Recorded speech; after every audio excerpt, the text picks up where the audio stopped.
The Walmart on to play. The Walmart on to play.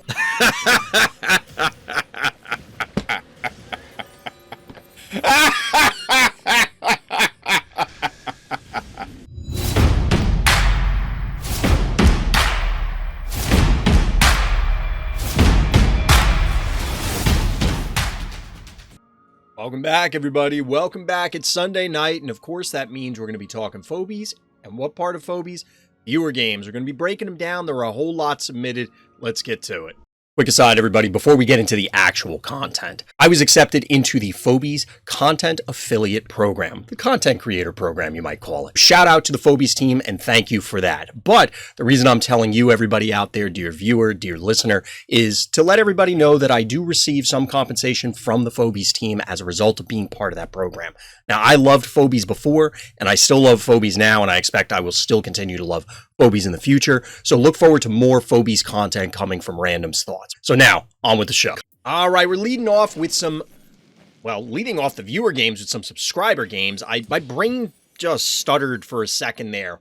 Subscribers to what? The Twitch channel. Check the link for that in the Discord, of course, in the description. Discord is where you can submit your own games for review and get them in lights here on the live stream, and of course on YouTube. By the way, if you're on YouTube, likes and subscribes help. But our hero here is Onda, my KABOOM doing his thing. Now, I did have a brief moment, second guess myself here on the once lore. Yes, a mere 16 turns.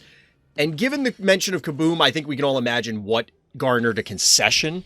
But Onda submitted a game yesterday, a highlight game that they spent some channel points on for the Twitch stream, and had a hilarious Akira plus KABOOM play. Are we going to see the same thing here?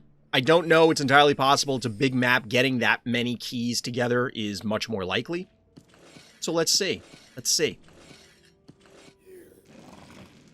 So getting an early attractor online. This is we'll call it an aggressive snowball, but it's not really. I mean, it doesn't matter. It's getting some free shots here. Panic point advantage, bad guy.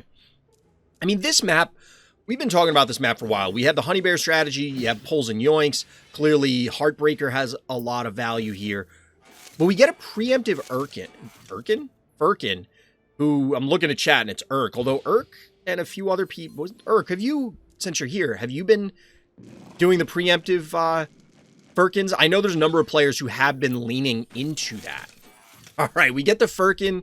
To answer the Firkin, the Urkin Leaperkern. But yes, we have had a number of people go with the preemptive Leaperkarns, and on this map it makes sense. Although bad guy really only had Snowball when the Firkin hit the board. Well, I guess Gravedigger too, but you're probably not turning that off unless it's the only target. It matters because it does provide that threat for your opponent to say, hey, you can't necessarily just walk your attractor in. Your yoinks are going to be less desirable, that sort of thing. We're getting very much mirrored gameplay from both players here for the most part. I mean, slight deviations, but, you know, 3-Ranger, Firkin, Gravedigger, and then here's the big difference. Although I guess there's a big difference between an Oculus and a tractor, but, you know, we're trying to draw parallels here, trying to create the storyline. We only have 6 turns left to this game. This is a huge mistake by bad guy, I think. Getting there Firkin, because why is it a big mistake? Well, yes, it's the whole cooldown thing, but the bigger part is that Firkin now can no longer address the attractor, which is the big threat here. The attractor is what matters, right? We do get a paddles. Onda really putting the paddles to use. Gotta love to see it. There are still Phobies like that I'm missing that I think will open up a lot of other gameplay strategies. We were talking about it last night with Hakunay, and well, it didn't turn out Walk the Dog, but it was an attempted Walk the Dog with paddles and Cerberus. Spoiler alert. Cerberus did more than paddles. Panic point advantage hero. Oopsie baby coming in, just being all creepy.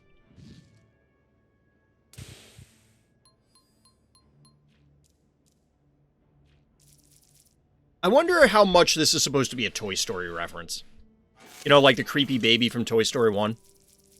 For somebody who collects toys, I really don't like Toy Story. Any of them. They're fine. I used to dislike them more, and now I'm just like, yeah, I don't care. This is a relatively late Heartbreaker. Late because it has a warm-up, has a long cooldown. The game, like, if you're going to be doing this, you want to get it online and get the most value out of it as much as you can, because you have to sit and wait for that cooldown to go. So we'll see what happens here, especially because the Heartbreaker's going to have to fight through this frickin' Leaper card. 13 keys for our hero here. Only a couple turns left. This is an Akira and a KABOOM. Oh boy, we know what's coming. Oh my god, this is just...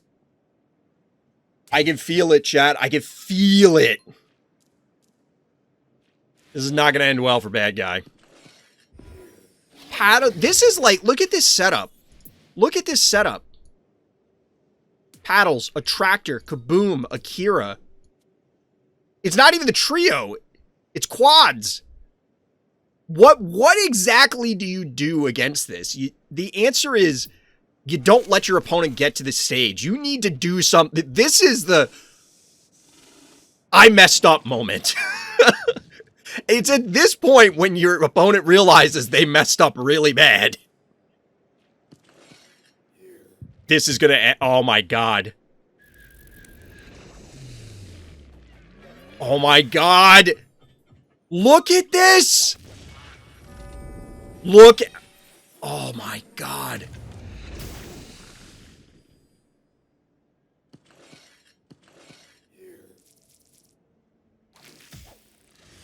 Wow. Wow. Look at that turn.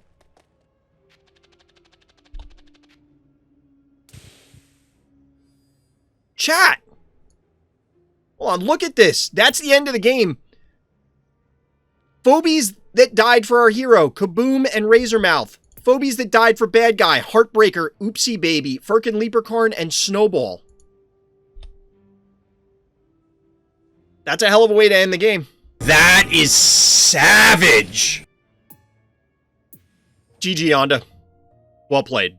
All right, jumping into another subscriber game. This is Big She MK87. What are the notes for this? Test subject number 4. This feels like a generic game just instead of something meta. Mildred Firkin out there. All right, let's see. I mean, we did watch a previous game, an intra-Discord game from Big She on this map previously. I know Big She's trying to push Mildred in general, and I love to see it. Like, it's actually pretty cool. So our hero here in the blue trunks. This is, if there's a map for Mildred, this feels like it's the map, right? Because if you want to do something, you want to shove somewhere, you probably have to group up. And there's enough obstacles that it's almost always going to be safe from a lob. So we'll have to see how this works out. The Gravedigger opener is interesting, going first from Big She. Why is it interesting? Well, namely, it's common to see snowballs to the middle or something like that, because then you get the 2 easy panic points, you start pressuring early. It's fine. But the Gravedigger here is unique because, again, obstacles. And there's a lot of value in either breaking the obstacles to give you more surface area, to create obstacles, to block your opponent out, deny surface area, whatever. There's a lot of different things. I have a very hard game to show here, but not be shown today. All right, Big She. To get a little poison going down on the Maggie here. Honestly, I don't think bad guy will even invest. Like, this is a potentially worthwhile poison. Because that Maggie will probably die unless, like, a Blulian comes out. Because you're really going to buff-in this? You're really going to Clinico this? I guess a Clinic... Okay, so let's think about this. A Clinico this early can potentially get a lot of value. You know, because similar to what I was describing last game with a late Heartbreaker, if you get an early Clinico, just like these early Gravediggers, the cooldowns, you're just going to get more rotations, more iterations, more uses out of them. So we are seeing an early Firkin. Honestly, I'm debating, like, just popping Firkin myself on a lot of maps. It seems valuable enough. Get the 1 key trading war. Both players sitting at 6 keys. We do have a much longer game than the last one. Maybe not much longer, but it's decidedly longer. Actually, I would qualify it as much longer.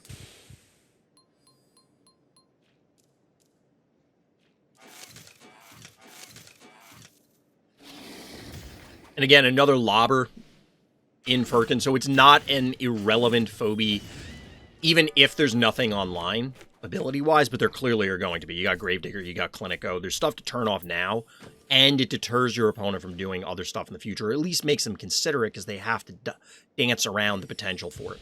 A bad guy banked to 10, our hero's doing the same. Makes sense. Doing the 1 key trading war. There isn't an obvious place to go. I'm getting in there and I'm doing stuff, whatever that stuff happens to be. So 1 key trading war as you're setting up. We know what Big She is going to do. If you don't know and you're watching this in YouTube land, pause it, make a prediction. I already gave you the answer, so I hope you were paying attention. You got to pay attention, class. This will be on the test next week. Klepto comes out of our bad guy. 1, 2, 3, 4, 5, 6, 7 phobies to 1, 2, 3, 4, 5. YouTube land. Yep. Hi, Mom. I'm on YouTube. And we get... Did we ever decide on a name for the cat that drives Mildred, chat? I don't think we did. We need to come up with a name.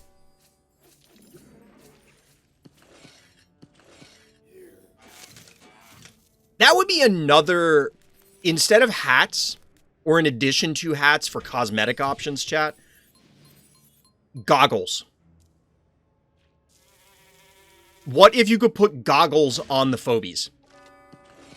Extra points for phobies with no eyes. Ooh, we get an aggressive invade here to go snipe the murder wing. Mildred does not have a warm-up, chat.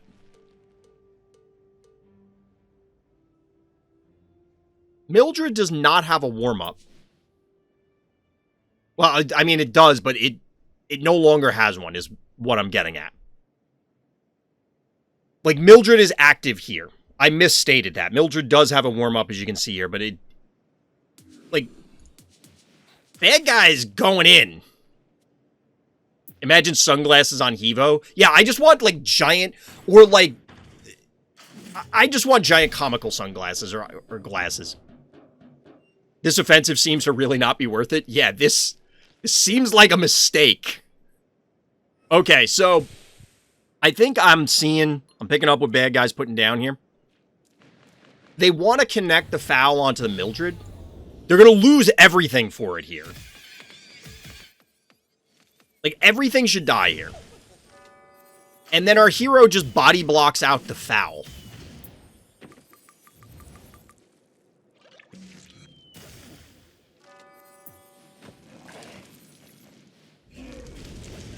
Can you not? You have to be able to kill the Klepto. Ooh, yeah, there we go. Okay. And now you just body block. Like, that was not worth it, bad guy. That was not worth it. 1, 2, 3, 4, 7. 6, 7, 8, 9, 10, 11, 12, 13, 14, 15. The tail of the tape.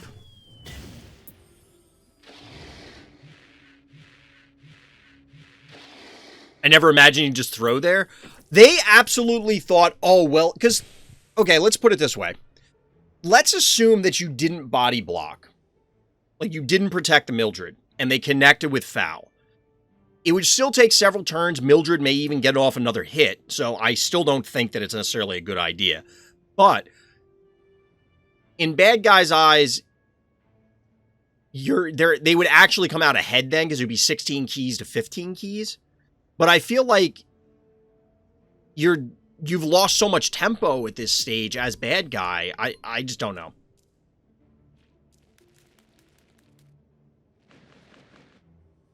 Even if you disease it, it's not even necessarily worth it. You get the Firkin going down onto the Noxious. Seems good. Yes, the disease can come in. Get the block replacement. I don't know how bad guy comes back from this tempo loss, because now Mildred's going to be back online. So they have to leave. They cannot stay.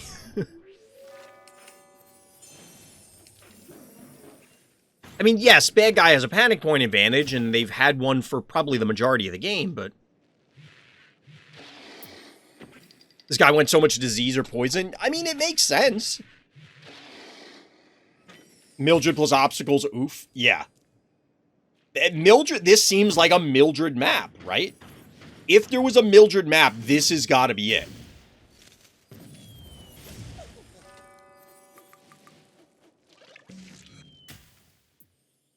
I think what's more fascinating is how much value this Gravedigger has got. This Gravedigger has gotten a lot of value over the course of this game. Bobopolis seems to be a lobber map. I mean, yeah. It's going to be. There's too many obstacles and too many things set up here for it to not, like... You have to jump through so many hoops because of the choke points, because of the obstacles, because of, you know, a variety of factors that lobbers just have a huge advantage here. Alright, so is Noxious back up yet? Still not back up yet. We do have a Gonzo to add to the team here, though. That Metabot completely healing up the Hevo here. Let's Firkin back up. 2 more turns. And Mildred is just pleading, begging for bad guy to do it again. Come at me, bro.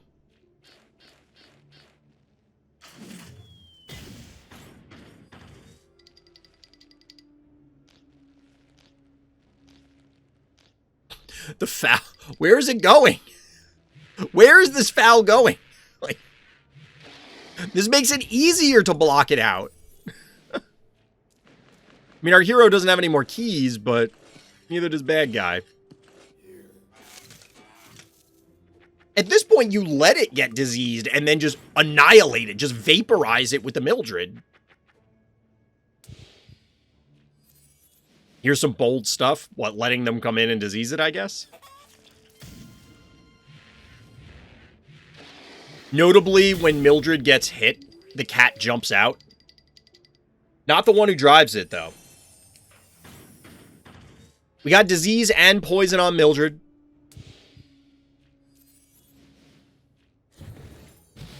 You actually do get some splash here onto the Noxious, or vice versa, but the target here was the foul.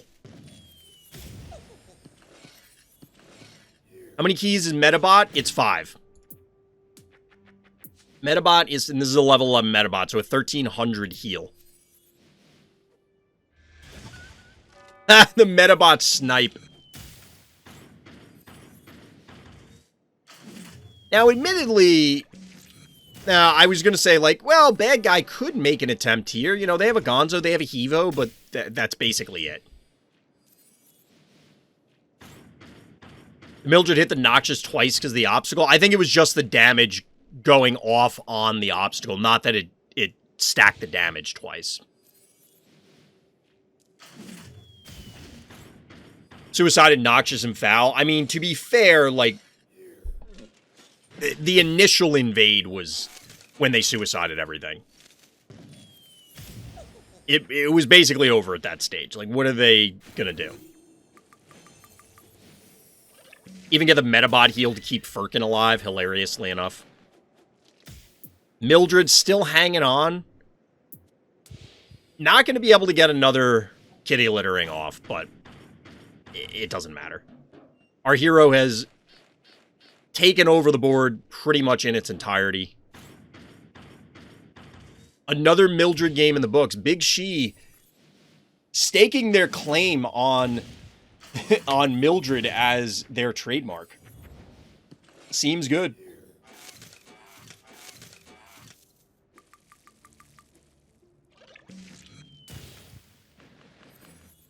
I'm telling you, the little cat driving Mildred is hilarious to me.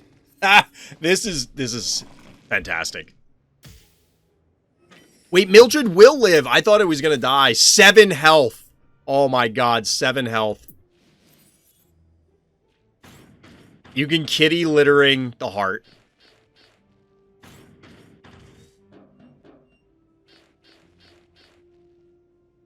Hilarious.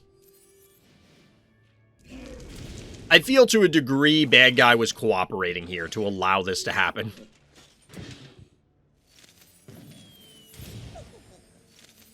5-0 panic point advantage. Mildred gonna walk up and kitty littering the heart. It's a hell of a way to end the game. Got him! Kablamo! GG. GG. Well done. Well done. Morbid Fates, our hero here on the once lore. The orange trunks. Phobies? Nah, this is Minecraft now. What? Metabots OP? Sure. We'll go with that. We'll go with that. So we're getting a more standard opener from, well, maybe not more standard. I think a lot of people have started to lean into the Gravedigger opener on this map. Minotaur? Morbid? What? What are you doing? What is happening right now? On this map, too?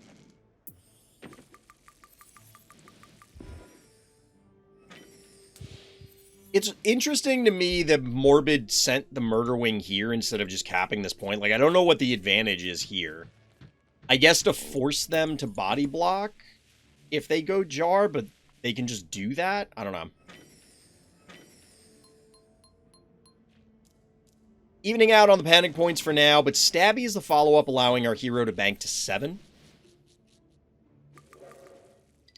Stabby is an interesting choice. Trying to become amazing. See what you did there. And for anybody that doesn't.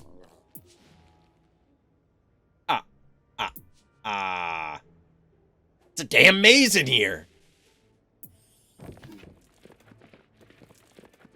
Little Crushmore action. Doing its best Gravedigger impression.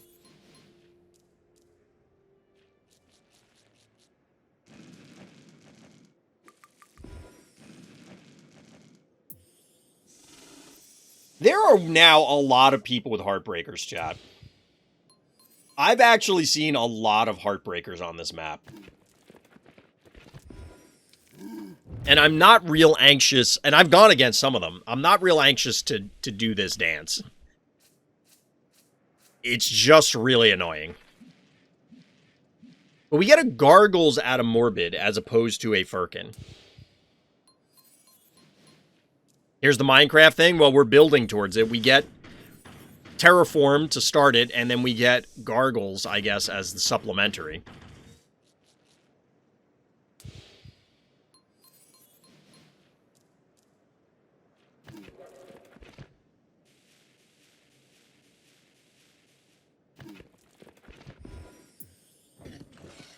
And here's Gravedigger. We got the trifecta. This is interesting. I mean, I get it, because now bad guy can't hit either of these.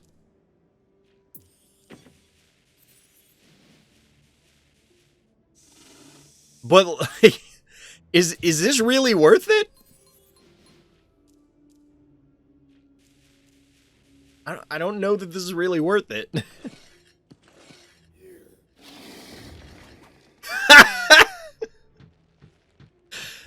This is one way to answer the Heartbreaker. This is actually hilarious. This is really creative. Gargles is a Heartbreaker counter. I think he's onto something. It's honestly not a bad idea. I mean, it's interesting. The problem is that Gargles, of course, then becomes a teleport target, right? So you yoink the Gargles and blow it up because as the other player, it transforms on your turn, not on the Gargles player's turn. That's honestly taunting the Heartbreaker. I mean, yeah. What's funny here is this Crushmore is going to roll to right here and lock everything down as well. I am confident that's happening. Gives you 3 turns of freedom to a degree. You had to burn 4 keys. Like, don't get me wrong. There's potential here. There's potential here. But this feels like... So right now our hero has invested 13 keys to stop the Heartbreaker. And now they're breaking their own obstacle?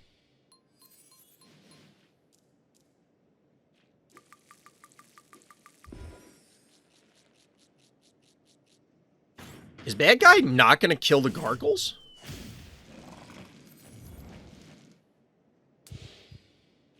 Really? I mean, you can get it pretty safely, I think. Was there enough damage between... This is 620. This is 460. So you go here, you teleport the gargles here, and then... Or even behind you, and then just kind of blow it up. And then if our hero retaliates with Beauty Crushmore, they can't... I feel like you get rid of the gargles and just keep... Like, you have a panic point advantage. You have all the time in the world as bad guy here. I don't think our hero had enough damage in position to do it. Why did neither of them have a regular yoink? Well, on bad guy's case, you have Heartbreaker. They may think that's enough. It might... I don't think it is. Our hero, they're just going into creative mode. Because they can.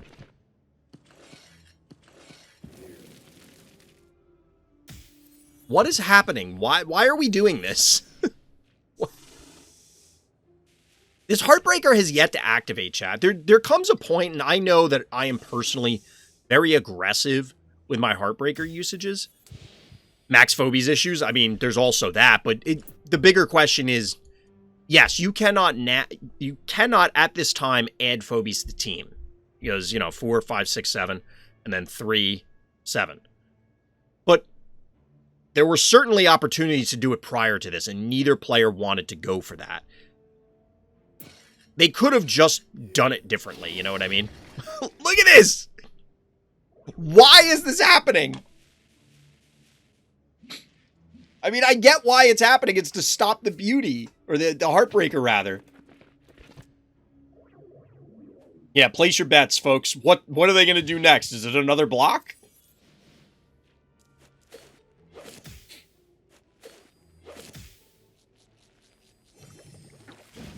The only thing that's still, like, our hero has to win at some point.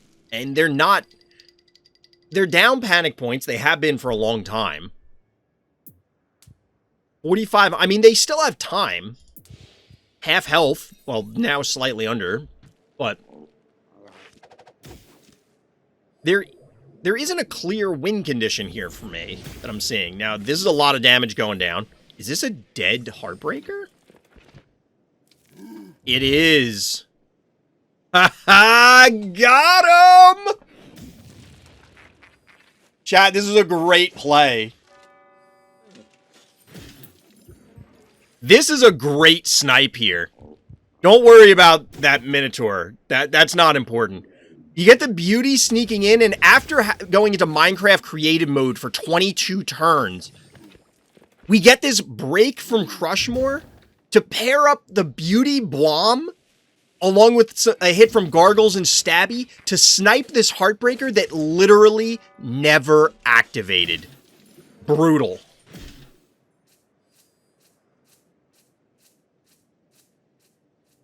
That's a great play.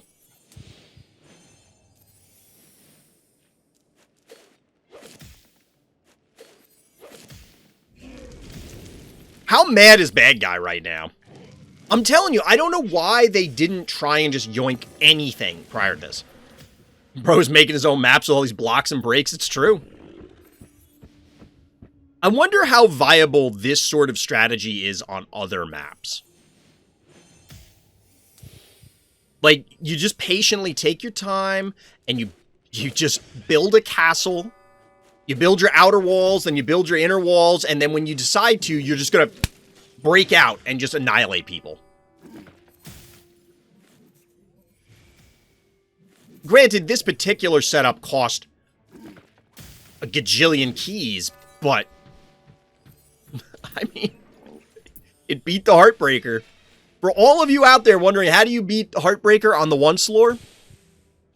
May I present Morbid Fates.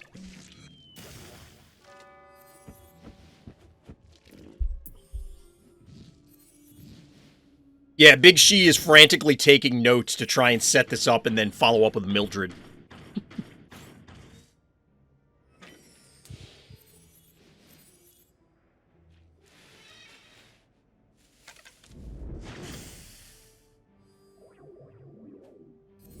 Look at this bomb. Snipe the jar.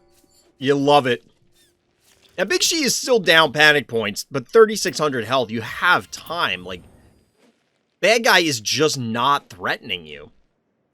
This is a little weird. I almost would have rather seen the pterodactyl go here just to make sure that bad guy can't cap this point. Because that's their only way to win, but truthfully, I don't think it matters.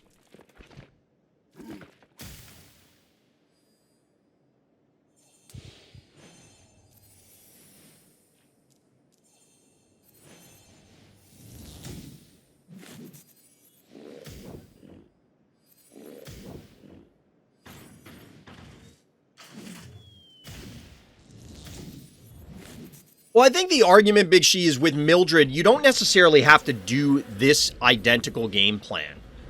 As in, you don't have to try and set up, oh, well, I break through and then push with Mildred, because that doesn't make a lot of sense. You could just lob over the walls. The bigger thing is that you can set up choke points with all of the terraforming, so that way your opponent is forced into scenarios that you want, so you can get maximum Mildred value. Or just set it up so that you can just lob them into oblivion, and they can't appropriately retaliate.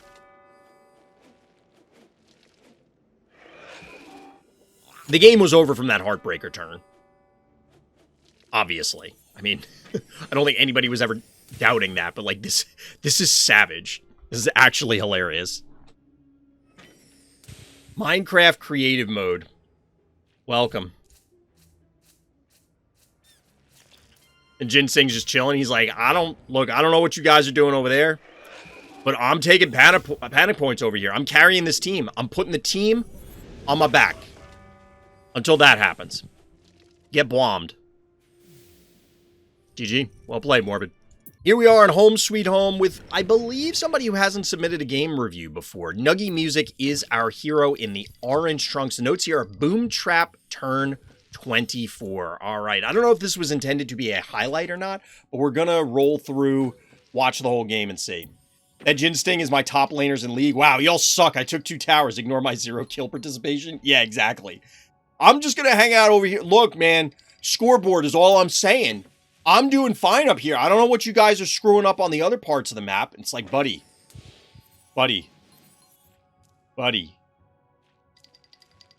You and I are not alike. So we're getting very similar openers, we'll say. Very similar openers. Chat, what kind of music do chicken nuggies make? I have to ask. Nuggiemusic, if you're watching this on YouTube, let us know down in the comments. What is the music that is going on in your head?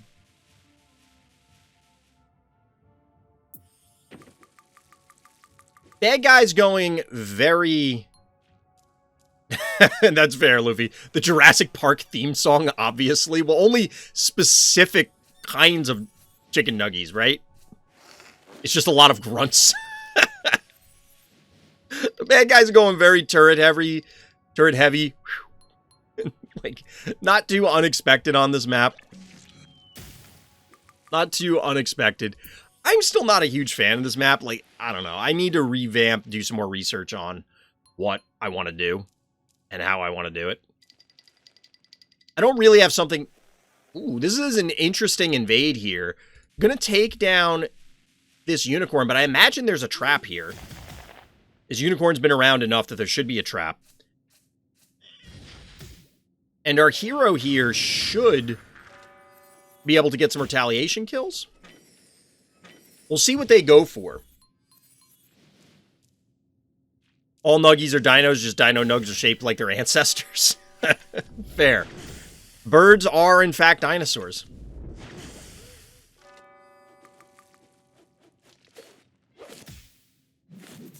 So get the cat takedown. Gonna beat up the old stabby here. I kind of like this. You get the body block here from Bachelor. You get the poison here. Meatball is still alive. But you're not going to get through Giraffula here quickly. You're going to have to sink two. You could go one hit here. One hit with this, pull forward, and then meatball. And then you'll kill the Innocuous. Pull back with the stabby, but then the stabby just dies. We'll see what they do. Yeah, you missed a lot, Krayos. There were actually some pretty savage plays. It's funny you can't see the trap of the guy if you watch the orange player. Yeah, I don't remember exactly if the devs had said that it was a bug that you can even see the traps from the first player. I've never really agreed with the devs on the hiding of the traps in replays or in cooldowns, but yeah, we did yours literally first, Onda. Don't worry, I have the clips. I'll be pulling it for later. Because that turn was bonkers. So I should have moved yours around, Anna, because I should have known. I would definitely go for that Innocuous, let Stabby die, but back it up with something trying to kill anything that gets yoinked by it. See, the problem is so if they go for that play to dive the Innocuous, and I think it might be worth it, our hero here then has this, and this, plus something out of spawn to follow up. They probably lose the Stabby, and they lose the Murder Wing, leaving a very damaged Bo Mangles, most likely. And you have nothing else on the board. So I get why they retreated, but it might have been worth it, because now you're on the retreat anyway, and I don't know how they're going to go over the top of this. They do have a trap in order to beat up the Electric Cat. The Electric Cat is full health, so it's going to tank this trap.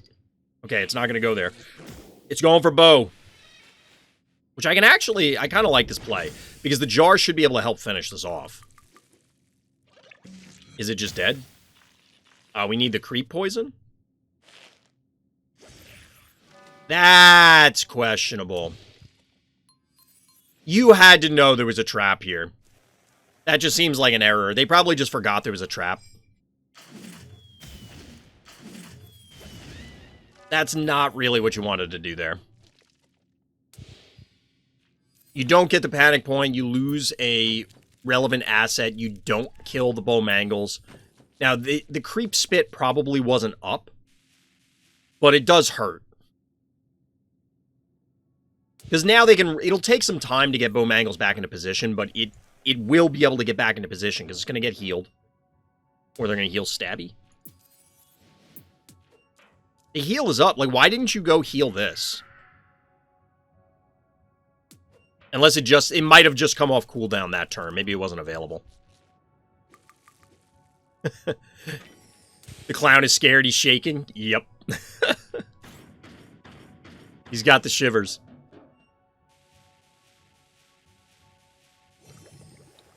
Getting a little healing spa rotation going. Panic point advantage is finally in favor of our hero. We're looking at 68-65 to 33-40.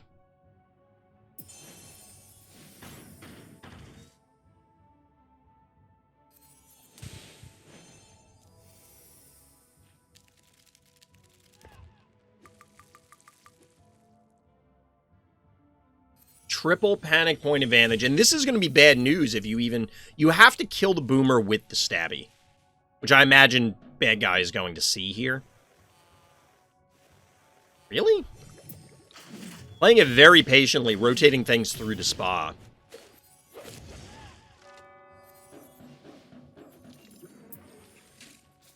Blinky is the final phobie. 3 keys remaining for our hero, though. So we see... Okay, so it isn't boom. Did they say boom in the notes? They said boom in the notes, but this is in fact Kerbloom.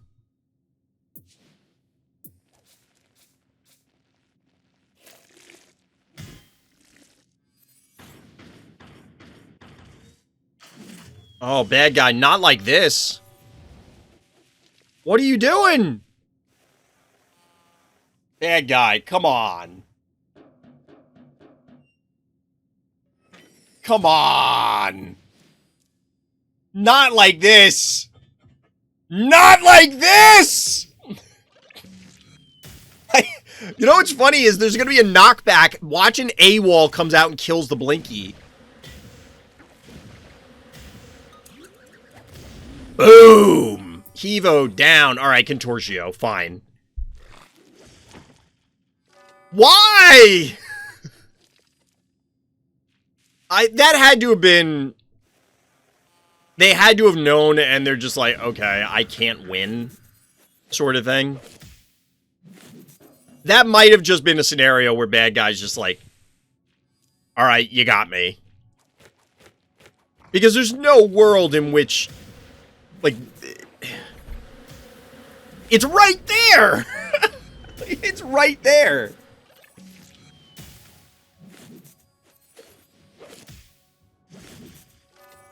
That's me doing quick games for Gold Pack. I mean, that's kind of what I expect here, yeah. Now, after all that, I mean, the forces do kind of even out. The bad guys retreating because, yeah, they're just not really, well, they had the heal, so there's an argument to, like, just stay and fight.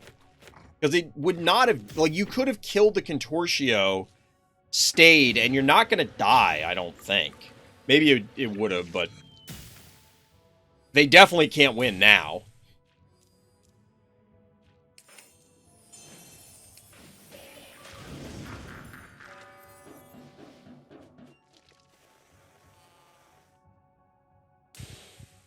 They are determined to not get hit by bees.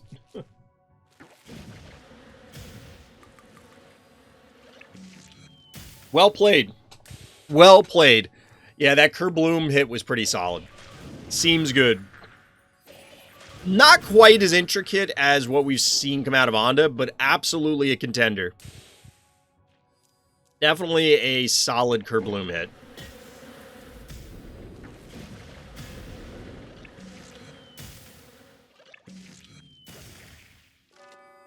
And then there was Clinico. GG. Well played. Well played. TCT back for more. Penny drop. Let's get to it. What do they got? What they have is finally a win after so many losses on this side of the map. So this is... Penny drop was among the first maps, maybe the first map I played on in Phobies. And then it disappeared from the pool and became a meme because it was gone for months and months and months and months and months and months and months. And then it finally showed up again. So our hero here is fighting into what's a fairly common opener from bad guy here. Maybe not necessarily into Murder Wing, but Cassowary Cat. They elected to go with a Gin Sting off the bat, which did take a hit from this Cassowary. I would have liked to have seen the Gin Sting play a little more defensively. Like, there's basically no reason for it to have taken that hit.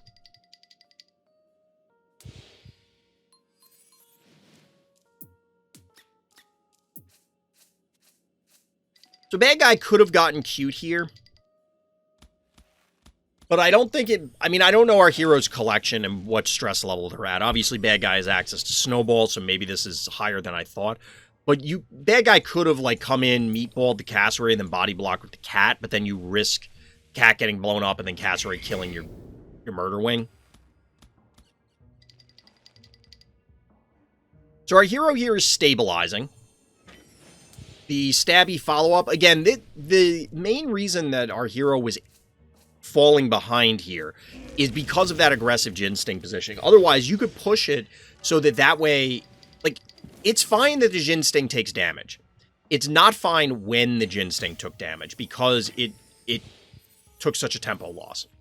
Seems weird? Which part seems weird? There's a few things that are contenders for that. A bad guy's banking here. They do have the advantage of doing so because our hero had to give up so much board position. So the follow-up here is a Cowbell, and that's it. Cassowary is here to stem the bleeding. Obviously, the Cassowary is at risk of just croaking. It could probably just be this and a Jar. When he said Gin Sting just take damage, yeah, it might have just been an oversight. You know, oh, well, I'll just push it up. They're not going to come in. But a lot of people will do that Cassowary leap runaway trick, so. Poison Ivy is the follow-up. And bad guy, because of the jar, nothing else remaining on 6 keys. Now, this Poison Ivy can't lay a trap yet, but I imagine we're going to see one, and I'd like to see it in here. Although, putting it Poison Ivy trap on a panic point isn't bad because it just does so much damage. Like, this trap is over 700 damage and landing poison. That's a lot. Granted, there's a healing spa, but you're going to take at least, unless it's on Snowball, which will probably die. Snowball will tank it. So if Snowball eats the trap, it can get out, hypothetically. But you run the risk as the other player of this thing just sniping something important. But our heroes managed to take advantage, and at this point, the threat of the trap is big, because wherever it is, bad guy risks something terrible happening to them. Innocuous to solidify things. And just like that, you can't recap it. It probably would have been better because I think the Poison Ivy was where Stabby was, so there was no way it was going to be on the middle one, if I recall correctly. I don't know, I'd have to go back. Tickles is the follow-up. All right, that's fine. This does not need to be here. I mean, I guess at most it was only ever going to get one hit anyway because you'd want to advance the erratic, but I don't know. I don't think you need to retreat the Gin Sting. The erratic follow-up is also a little strange. That consumes all the keys for our hero. So they have to win with what they have on board, but bad guy still has 10 keys remaining. This is a pretty bold plan here.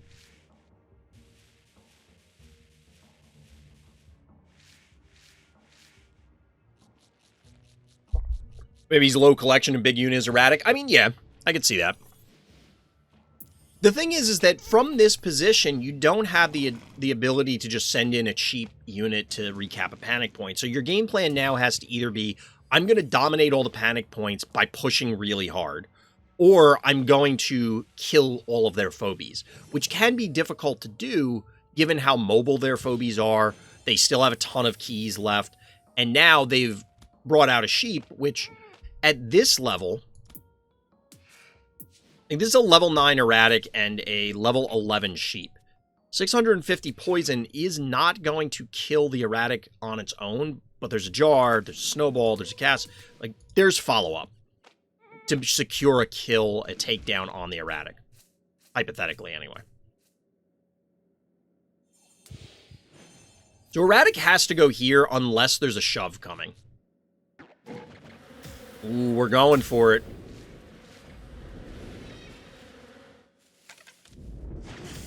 This is super dangerous unless you're... Yeah, you got to move the erratic in here, because otherwise you're getting... I mean, you're still going to get multi-hit by the sheep here, but this is probably fine. Maybe not probably fine. Bad guy has to kill the Gin Sting here, because the assumption is that the erratic is going to take enough poison damage that you'll be able to kill it later trivially. So you must kill the Gin Sting in order to not allow it to just go heal. This is not fine yet. The problem is, like I said, that you're because of the phobie choices, you're left with very few options as to what you can do at this point.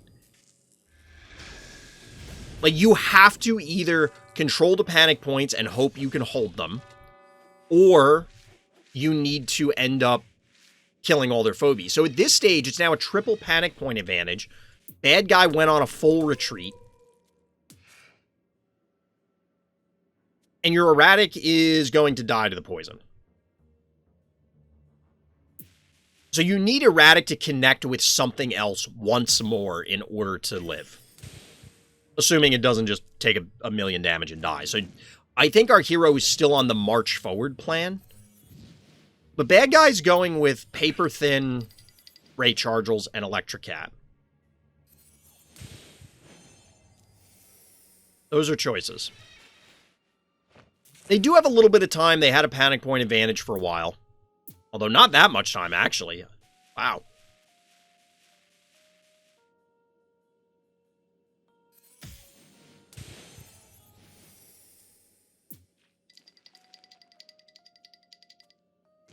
Catch is getting in there. Yeah, guy, you don't have enough... I guess they're just waiting for Erratic to die. They're just waiting for Erratic to eat it. Electric Cat actually tanks the Poison Ivy trap. So now it's these 4 Phobies against these 3. And this is pretty tanky, and this is pretty tanky, and this will kill something on the way out. But yeah, this Erratic is toast.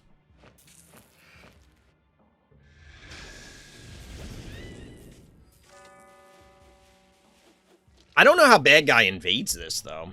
I don't think this Innocuous should be where it is. Maybe it's fine. I guess it doesn't really matter. I was going to say it could be 1 up, and then it's just, like, there's just no chance of Ray Chargels hitting it. But there's really no way for Bad Guy to connect with it anyway. These traps just shredding. Absolutely shredding Bad Guy. This is kind of bold.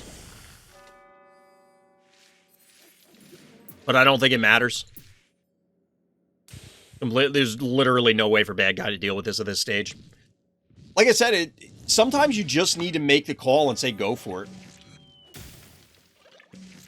Bad Guy should have put something else besides Ray Chargels out. I'd agree. The Ray... It basically did nothing. I get the idea of trying to go for the Innocuous, but our hero was never going to expose it. I think you needed tankier things in order to fight the Stabby. You know, like, a Quagmire probably would have been good there, because it could eat a trap.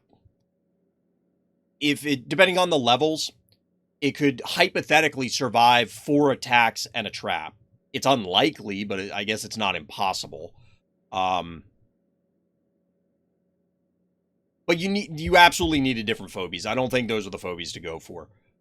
And I think they were at an advantage. They basically got everything they wanted out of that exchange. They just needed to be able to recommit. And Ray Chargels is just paper thin. And it was never going to... It doesn't push a ton of damage, unless, of course, it's hitting a mechanical. And it just... Ray wouldn't have been able to tank anything. It goes in and immediately dies. And maybe doesn't even guarantee a kill.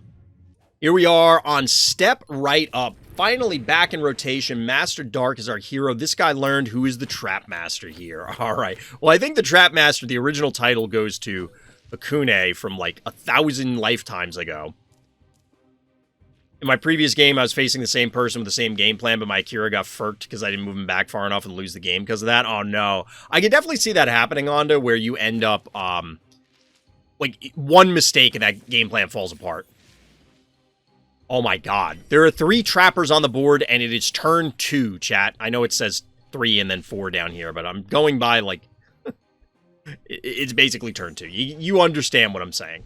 This notation has always kind of thrown me off. Like, I get why, and it makes sense so that way you don't have to differentiate between, like, it's turn 2A for player 1, turn 2B for player 2, or something like that, but...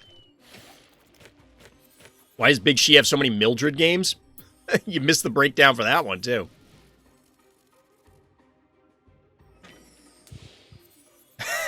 So not only do we have 3 trappers on the board, we also get a Tickles.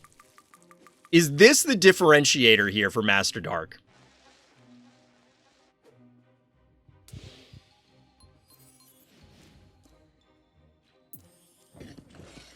We finally get the Gravedigger. This actually maxes out our hero on their Phobies. I imagine one of these 2 are going to eat it right now, though. Really? Being very defensive with both the Tickles and the Contortio.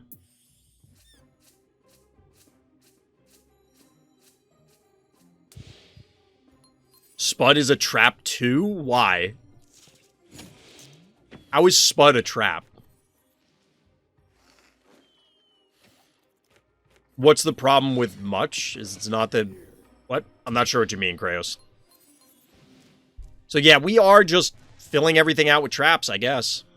We know where our heroes' traps are. So here's the thing about casting and reviewing these sort of games. At least this way, I can see our heroes' traps. Spud will destroy a trap, and the trap is a potato mine in Plants vs. Zombies. Oh, okay, yes. If you weren't able to see my trap, the game is even better. I don't know. It would be weirder. It would absolutely be weirder. Oh, okay, Kratos. I'll come back to that after the game.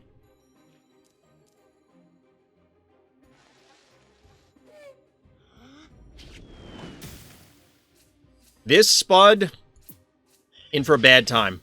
One way or another. Yes, the unicorn does in fact go down. Oh my god. Like, this is actually pretty brutal. Snapping up both of these. Like, that's a solid trade there. You take those all day. Still preserving this tickles, though. Admittedly, being able to pick off the poison ivy traps is a big deal. But yeah, you absolutely take those. Foul? That's a choice you can make. 8 keys remaining for our hero, 3 for bad guy. And it's a tractor. Sure, show me the foul. Gravedigger just doing a little demolition work down here. We don't quite get the Minecraft creative mode setup that we saw earlier. A traptor?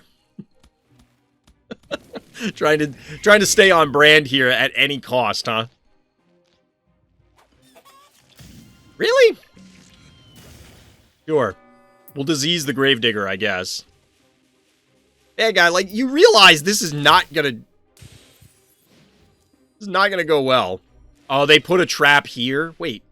What? Oh, it did go off. For a second, it looked like it didn't damage the cassowary.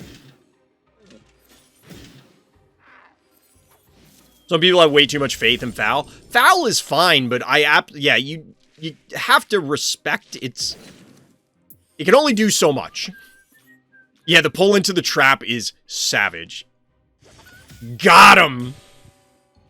Still a triple panic point advantage for bad guy. 4,100 health on the heart, though. How much health is... I guess it was even for a very long time, so...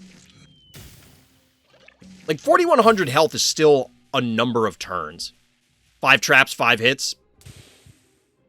Seems okay.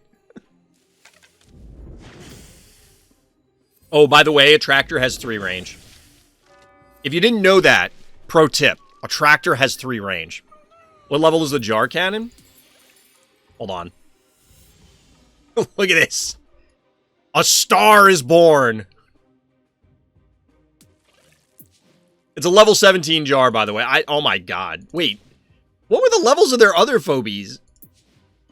13, 12, 12. But they have a level 17 jar. Why? That's so weird. Do they have, like, no other ultra rares and just kept getting extra jar hits? Time to shine.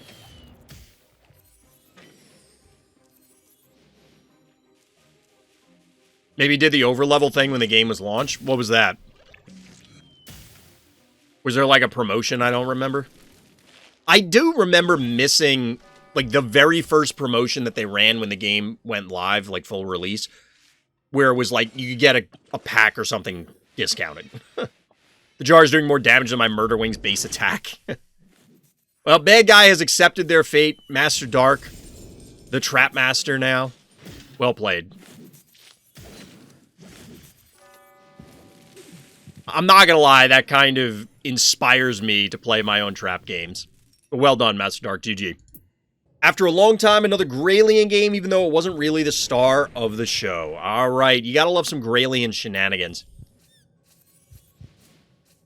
Your 6 trap got used to kill. I mean, that trap game was bonkers. This is an interesting opener from Bad Guy here. Solo Murder Wing on Always Watching. This is also interesting because, yeah, they can take this safely, can't they? They can just take this, and then if you leave the jar... Wait, can you... You can't snowball this, right? 1, 2, 3. Yeah, you can't snowball here.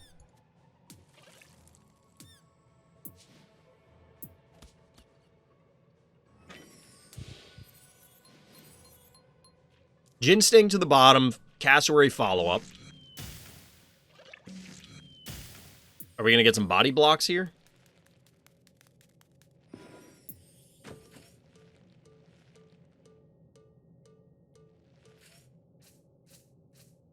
So I think ultimately they can still trade... They can still trade their Murder Wing for the jar, but they might lose Cassowary in the process.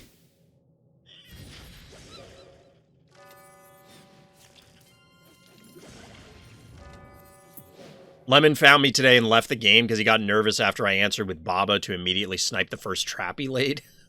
You got the mind games going, Hakunay? Yeah, so this is the play I was thinking of, but the problem is that I think Bad Guy loses both of these in return. Because this can go on the stem, you hit with this, and then a snowball should clean everything up. And our hero has 8 keys, so they can kind of do... you don't even need this stem. Wait, what? Can you kill the Gin Sting? I mean, with 8 keys. Where there's an Urk, there's a way. Is it going to happen? We're watching it! Down goes Gin Sting. Got him.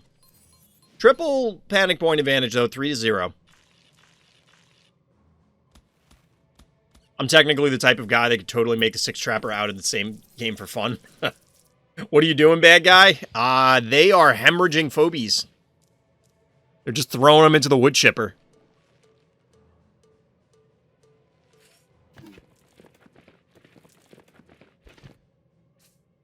Does not appear that Bad Guy values their Phobies. A little stabby action. That's interesting. Truthfully, Bad Guy probably just didn't expect, like, well, what are they going to do? They'll pop out one big phobie and one little one, and they can't kill me, and then out comes Maggie to help supplement.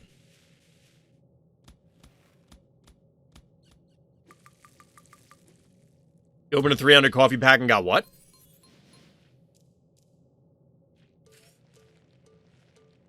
Panic points finally getting evened out. Gonna get a block here? We get a block, which is interesting. So, yeah, there's no way to clear... well, I guess not no way, but I think it would be challenging for them to clear and then be able to yoink this in order to poison it. It would be a lot of effort for probably not much gain. Oh, Barzilla and Corn? Nice. Did you have them before or just upgrades, Krayos? Alright, so they're going to do the yoink into the poison here, which is fine? I guess? I don't remember if Urk has Muffin, but I imagine Bluelian or Muffin or whatever is going to make an appearance here. It would be valuable enough to do so. Or we just murder the spider. Squish. Splat goes the spider. That's a lot of... Chat, this has been a high-value Maggie. As a Gin Sting kill and a Miss Moffat kill to its name. Seems pretty good. And I don't think Bad Guy has enough damage to kill the Crushmore. I'll probably get proven wrong again, but we'll see. They just don't have enough surface area between all of these.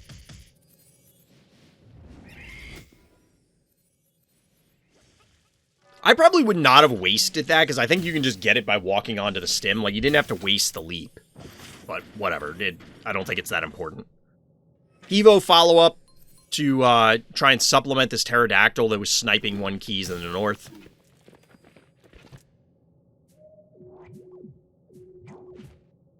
Rip your poison phobie?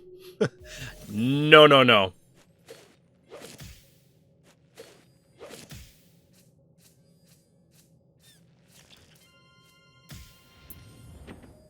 Little Grayley in action.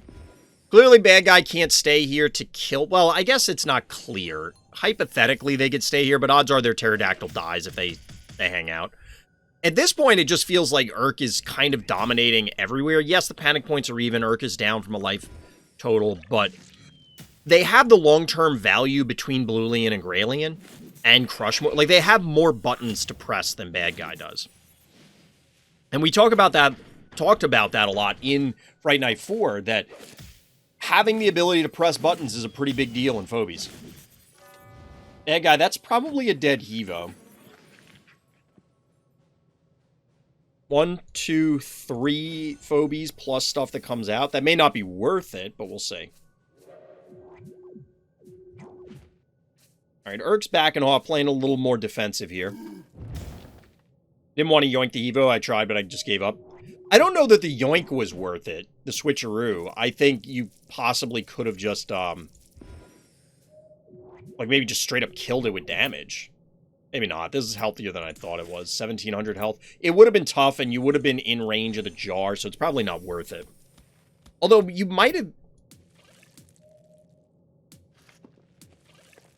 If jar killed any of your stuff, it dies. So, like, I don't know. Maybe you would have come out ahead, but it's probably an unnecessary risk.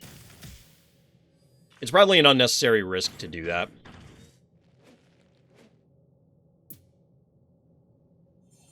At this point, this pterodactyl is actually in a really bad spot, because at any point it just goes, oops, I'm dead. Blarg, I'm dead. The game was kind of close at one point. I mean, 58-50. It's still a game at this point, but I feel as though you have an advantage. I don't know about sheep here. But you do have switcheroo and a yoink, so you can make sheep happen. That sheep was a mistake, it doesn't matter. Honestly, like, I don't hate the sheep here. I'm not a huge fan of sheeping gas, but you have 2 displacement tools. So if there's a time to sheep, having 2 displacement tools already available, specifically 2 versions of a pole, is important.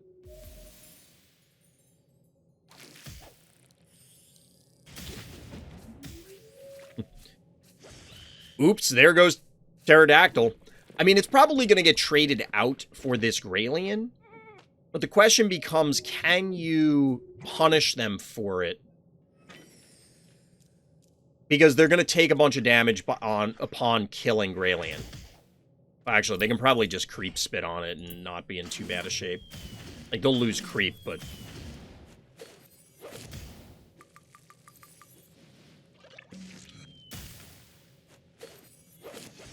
Oh, they're going to do it with Stabby. That leaves a somewhat beat-up board, and not really a great way to connect with sheep at the moment, because obviously Graylian's dead, you don't have the yoink on the spider any longer. This is suddenly not feeling as spectacular.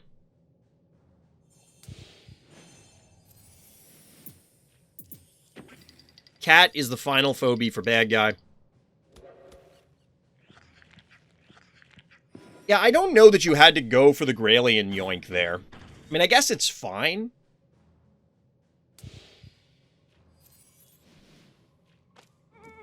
But I think given how stabilized the board was, that you probably could have instead, like, played for a lesser yoink, where you aren't getting as high priority of a target. You know, like, say you got Cassowary or the Creep or something. But then the Graylian doesn't die. I know in that particular turn that may not have been available, but just like in general. You think that trade was worth it? I don't know. It doesn't feel like it. Yeah, this doesn't look good. I have to imagine Bad Guy makes another mistake in order to get our hero back into it. This is a good play. Good heads-up play in order to make this into something. Because otherwise you risk the Crushmore dying to some weird circumstance. I mean, it would have to be, like... I don't even know if there's enough to kill it, but it just reduces the damage.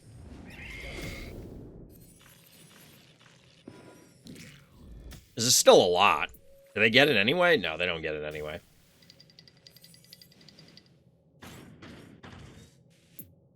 Hero's down to under 3k health, so they are on the ropes.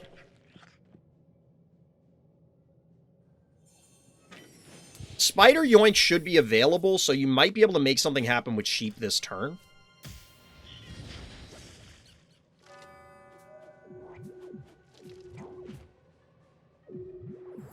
And both Graylian and Bluelian do push a fair amount of damage. It's kind of deceptive sometimes. Alright, so no Yoink here. But there probably isn't enough damage to actually kill the Sheep unless they, like, hard commit on it.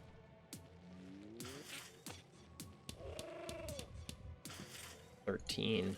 Yeah, you'd have to go after it with everything. Whether our hero would have enough to retaliate to stop. Huh. I don't know about that.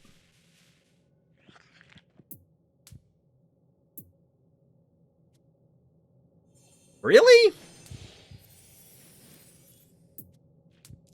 1,000 health on the heart, but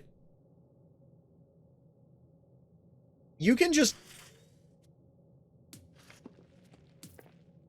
I don't think you can kill the Hevo and one of these this turn. But you should be able to claim both panic points and be okay. I guess Bad Guy was thinking, oh, well, if they put a lot of effort into killing the Hevo trades for whatever they put here, and then I'm okay? But go back to what turn?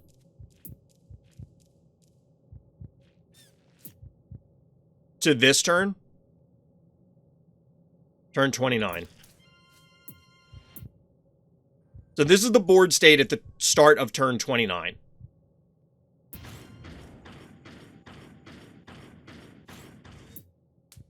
So it's 1984 here. Were you trying to see how, like, do they die if you just attack the heart? Because they would have done 400. This can't reach. These can't reach. You would have done more damage if you hit with the Hevo, but you wouldn't have killed them. Because you end up with 1,000 health at the end of this turn as Urk.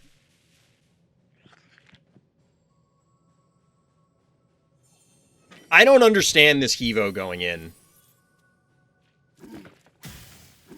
And this doesn't make much sense to me.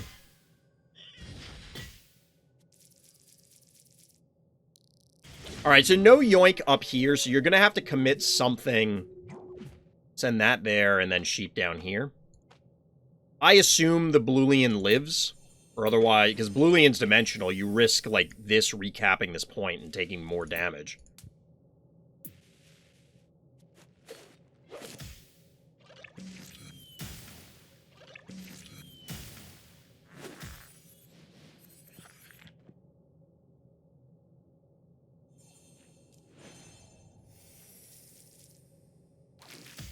Yeah, that just feels like a late game throw. Like a really late game throw. That Bad Guy just straight up did not need to do. Because now they have nothing. There's nothing they can do at this point. They're completely out of gas.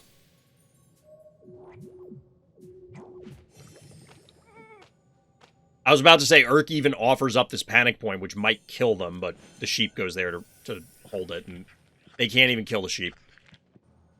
I mean, this is why you still play the game. Your opponent has to demonstrate that they can win the game. Which I know sounds kind of silly, but, like, prove to me that you can win the game. Now, I always champion for a concession button because in a lot of scenarios, look, somebody's not going to make a mistake. But if this were a tournament game, if there was something on the line, I absolutely understand why people would stick it out, even though it looked horrible for Urk. Because the other person can make mistakes too.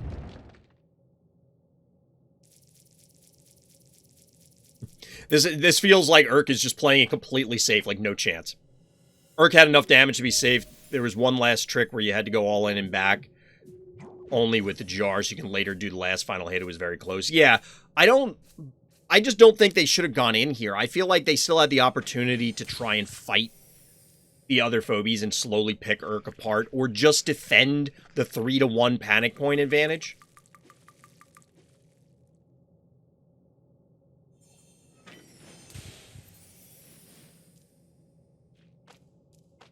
there just seemed to be some frivolous phobie expenditure by bad guy through the course of the game that ultimately led to their demise for obvious reasons.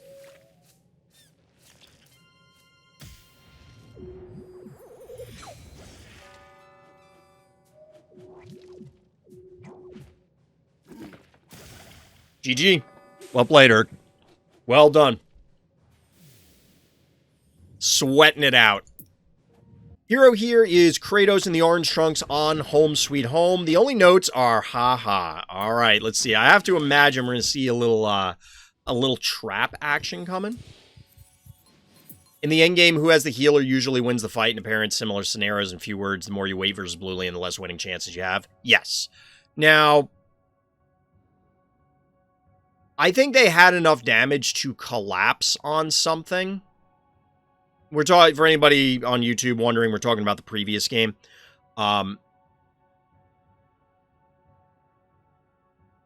Like, Urk did not have enough time. So, I don't disagree with you, Hakunay. The only caveat I would add is Bluelian is different than the burst healers in this scenario because Urk didn't have ground to give on the heart.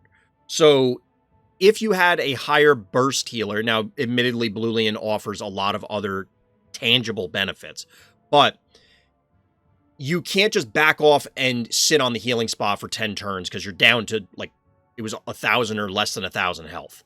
So I agree in general. Like that, what your statement, I agree with the general sentiment that long term, the player with the healer has the advantage because they can chip away at your team's health. In this scenario, I think it's a little different just because of the other constraints. But that's the last game. Let's talk about this game.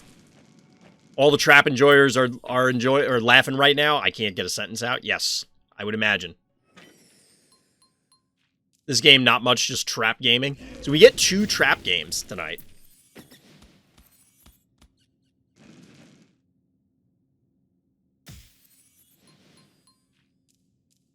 Being passive or not is another thing. Well, we'd have to couch that particular discussion. If we're talking about the last game and the last few turns, there are like, in order to win the game, Urk has to make certain choices.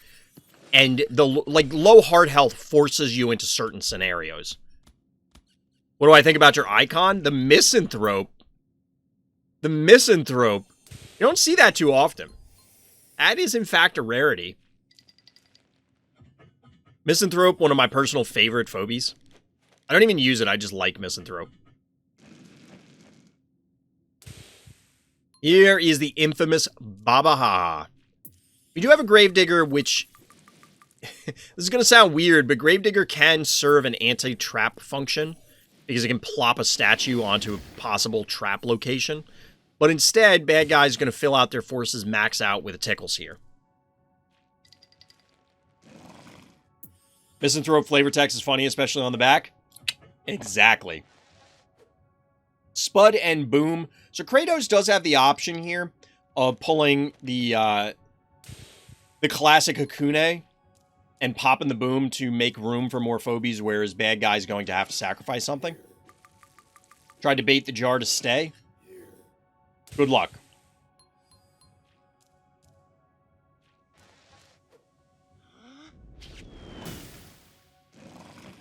This is a... we'll call it an aggressive... wait.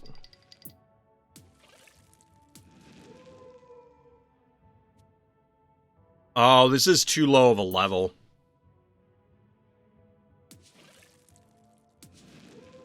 Too low of a level for the snowball. For a second, I was like, why didn't you just ignite the jar? It is highly flammable. But that's not an option. Not an option, in fact. So where is this trap going to go off? Because I have to imagine it's going to happen soon. Snipe in the Boom. Probably pretty safe, all things considered. Unless there's a trap here. There's not a trap. Panic point advantage goes to bad guy.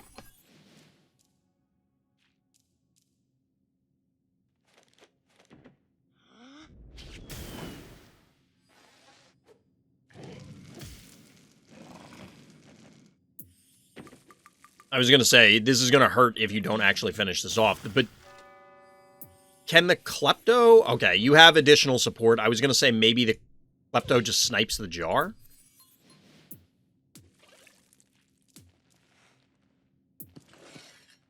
$242. No, it'll be just short with the splash.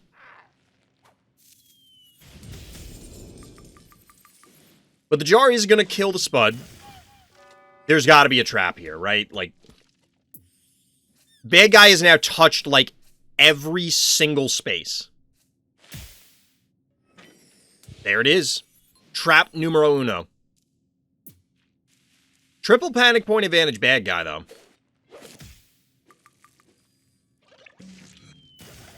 Snipe the jar here. Cleanup time is right.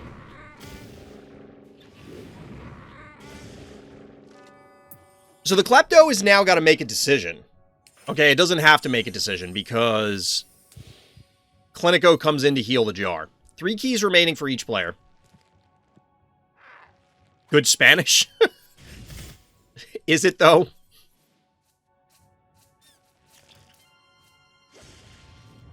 Down goes Baba Haha, but that murder wing is sitting right in the teeth of... That was such a random trap back here. That's hilarious.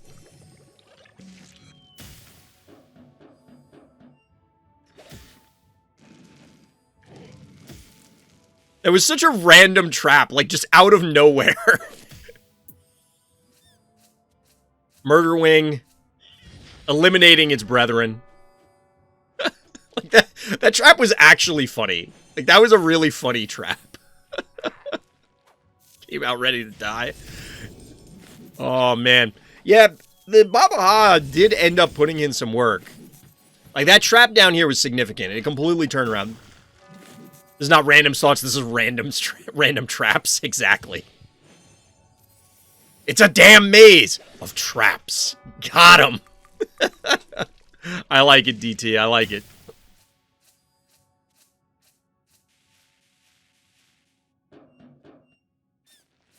Little meatball action. GG. Well done, Chris. Well done. Not bad. I like it. We had a lot of funny trap games. 40 turns? Why? On Teen Spirit, Urk is our hero. Another game against that Joseph guy on the same map, this time way closer, though. Well, shout out to Joseph. We always talk about it. I love when people have internet names and they're just regular names. It's always hilarious to me. Urk with the classic Gesundheit opener. It's not really classic, but I guess it's classic for Urk. It does give up all of this, though. Bad guy's response is a lot of early pressure. Urk can't really get into position to defend things right away. The follow-up has to be specific locations, specific things in order to defend. Is that true, Big She? Pay attention to him remembering my Crushmore strategy. This time you get a good job of preventing it. Oh, you're right. The last time we looked at you and this person on this map, you blocked them with Crushmore like 3 times, right?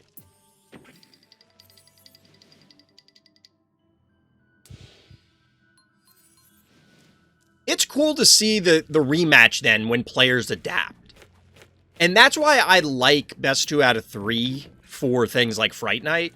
Because it gives people the opportunity to adapt to certain game plans. Now, arguably, then the game should be continuing on the same map. Maybe flipping sides sort of thing. But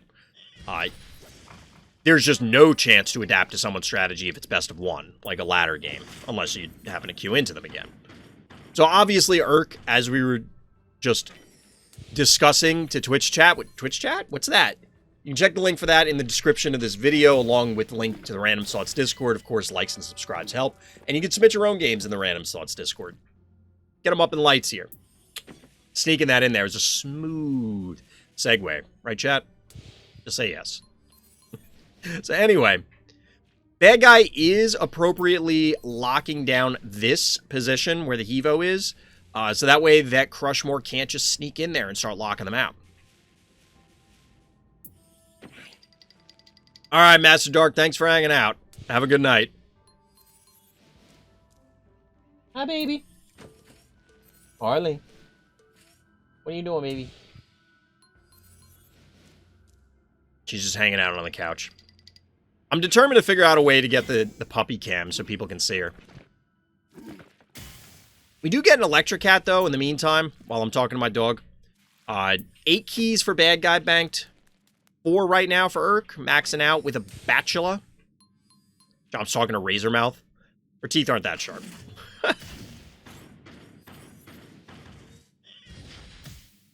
Getting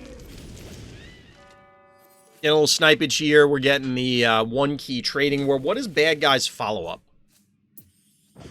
It is a Hevo 2.0 that is going to... They're not in position to block off or prevent the block from Crushmore, but it doesn't matter because you'll get 1, 2, 3, 4, 5 hits. And one of them, I think, is going to be a meatball. Like, I have to assume that would be enough to kill the Crushmore if it were to go in.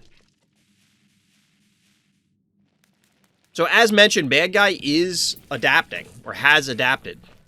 Erratic is the response from our hero. 4 keys remaining for bad guy, 4 for our good guy. Now bad guy has to make some tough decisions. How are they going to reclaim these panic points or push? Boomer's cute and all, but the problem is that Boomer is ultimately going to... You're on the losing end of this key trading war. And you don't have a good invading force unless you can snipe the other things surrounding Erratic. Like, once Erratic gets in position, you're kind of clustered. You obviously have 2 mechanicals. And now Bad Sushi? Wait, what?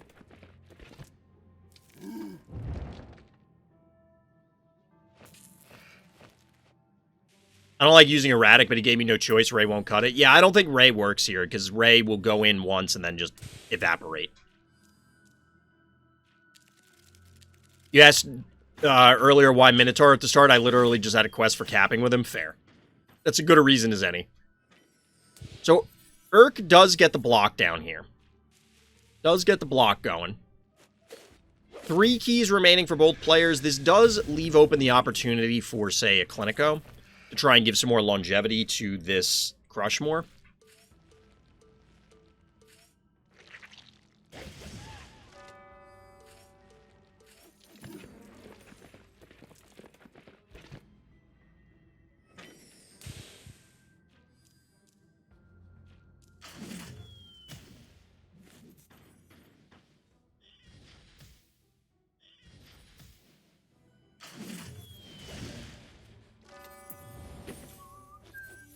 A little muffin action.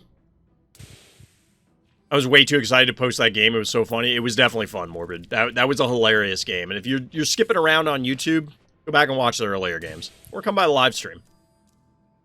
And you can catch them all live. Little boop action here. I think this is probably more for the damage, although it does set back Erratic like a millennia before it's going to be relevant in this game again.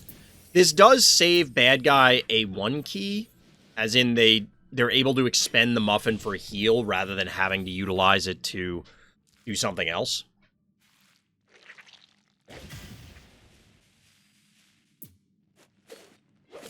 A lot of damage going down on this Crushmore, or Hevo rather. Numbskull for the HP. I think they just figured they have time to inch it up, so it doesn't really matter. Like a Ted probably would have been better, but I guess it doesn't. It's 6 and 1, half dozen of the other kind of thing.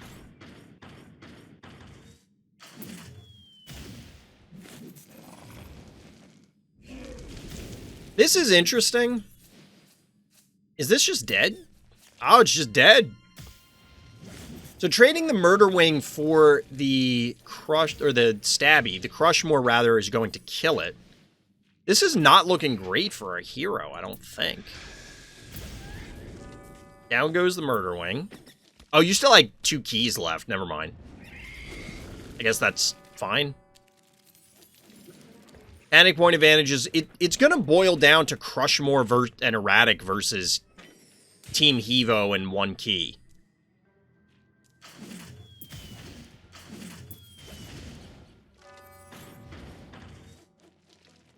The thing is that both Hevos are pretty damaged. They're not very healthy, whereas that Erratic is very healthy. Now, there's an argument that Bad Guy could kind of dodge the Erratic, sort of. But that's not very likely overall. Panic point advantage is in favor of our hero, so Bad Guy's going to have to reclaim it. The Boomer's still alive from several turns ago. Even Numbskull's getting some damage in.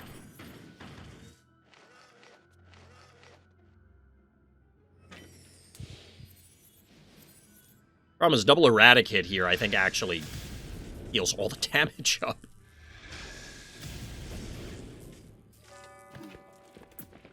Yeah, it's back at full health. Erratic carrying the team. I mean, at this point, yeah, Erratic has kind of bullied the Hevos out of position.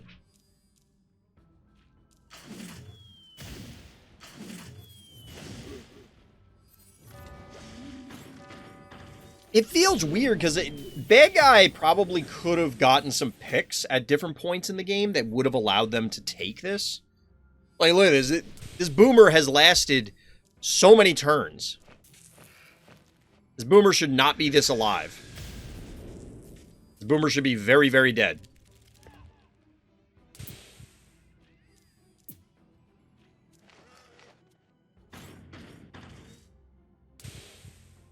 So Bad Guy's probably just going to wait for the boop to come back up. There's really not many other options. This is unfortunate. This is unfortunate. Could have walked away further.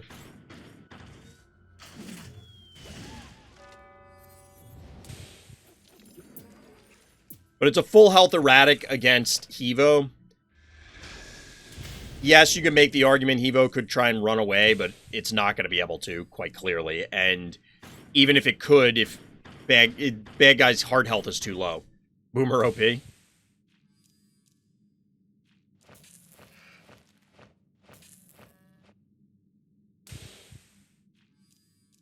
GG. Yeah, so Bad Guy did adapt. Bad Guy did adapt and definitely knew, so I think that makes sense. He had to play Glob. I mean, I don't think it had to be Glob, but Glob would have been cool. How often do you get to use Glob, Hakunay? All you Glob users out there in chat or in YouTube land, how many times do you get to use Glob? I still haven't unlocked it yet. Although I did upgrade my Cerberus today. If you don't know why, there's stuff cooking. Shout out to Hakunay. I would play Glob every game if I had paddle stew. I'm excited to try that out. Use globs or face globs? I guess either. Usually never. It's only level 6, but I can consider it every time. Here we are. Exponential Decay. Big She, once again. Test subject number 5. This is a very long and hard game. Use turrets for some efficiency and bring Mildred is a double-edged sword. Smiley is easy to deal, but this is like a book. Add Russell to the formula, and the fact that I'm using mostly turrets, and those holes are another problem. Cough, cough. Evo 2.0. All right. Well, we have a 49-turn game. Strap in. We're not going to try not to pause because we want to get through it all. We'll see. I love Cerberus. He was my first carry for Archon, my recent acquires, and no paddles. Yeah, we did have a game the other night from Hakunay featuring Cerberus. And it was relevant. Like, Cerberus actually mattered as Cerberus, not just it could have been anything. I mean, I guess it could have been a lot of things and probably would have won the game, but Cerberus definitely played a role. But as far as this game goes, Bad Guy, instead of going for Snowball to center, we get the more traditional murder wing up here from our hero. Bad Guy sending up Ginstinct to try and shoo it away. And Hevo as well as 1-drops to control the middle. Cerberus plus Attractor? I mean, yeah, that seems feasible. Here come the turrets.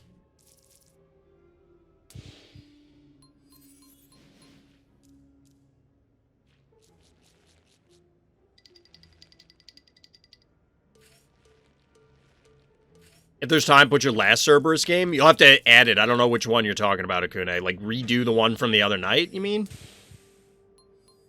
Double-edged sword in this map? Yep. So we do get our first yoink. That is going to be Miss Moffat down here, sniping the 1 keys. We're going to be trading them out for a little while as both players are electing to, in fact, build up their forces. So we get a Firkin as one of the answers.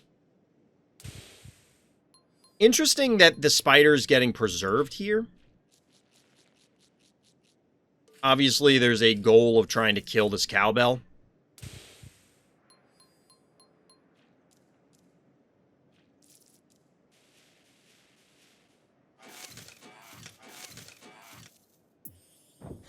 And here is the Mildred. Seen a lot of Big She games as of late with this particular phobie. Putting a spotlight on it. This is a dead spider.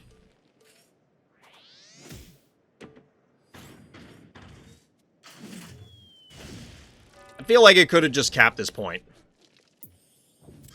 And there is the Russell. So this is going to get very complicated very quickly. Is Russell really an answer to Mildred?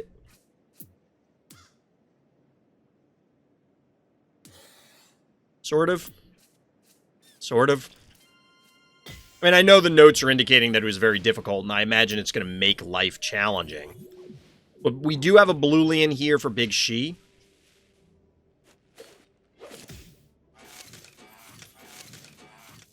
And a little Firkin action about to be set up.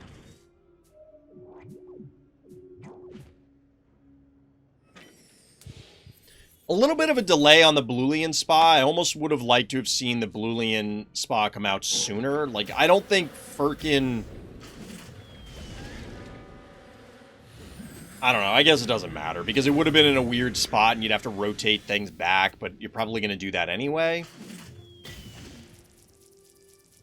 But it is going to give you long-term value, not just to fight the Russell, but also to heal off a whole bunch of the chip damage. And Hevo 2.0, I think, is the bigger problem here. Because you have a lot of slow phobies and not a whole lot of room to do much. Firkin laying down the work.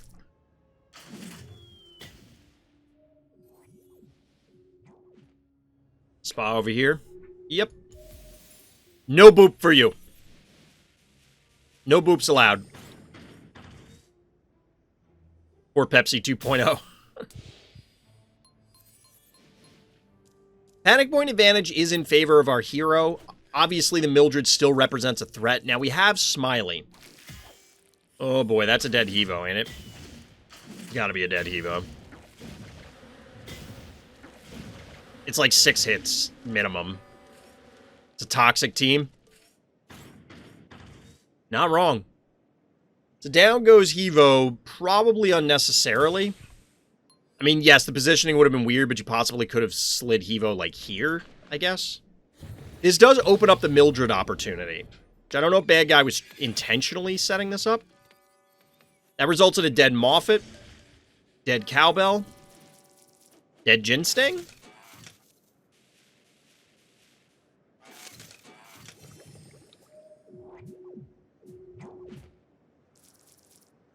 No dead Ginsting. Just some repositioning here. Like, could you have killed it? No, you didn't have enough damage. Not quite enough. Was that worth it for Bad Guy?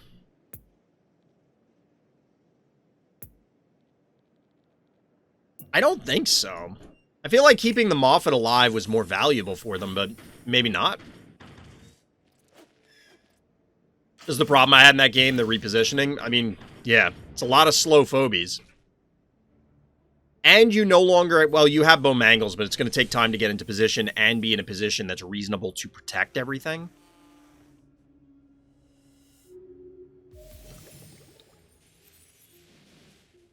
Yeah, this boop is going to come back online soon. Wait, is it online now? No, not yet. Soon. The funny thing is, the Russell's going to go off again. 1 key remaining for our hero, 2 for Bad Guy. This is going to be difficult unless Bad Guy offers up the Hevos. It's not quite clear how you're going to... Like, Bad Guy, I think, has the advantage here. They have the panic points.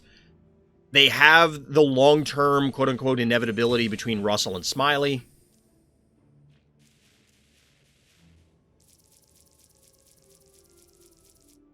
I mean, you have time to set everything up, but this is certainly not going to be easy.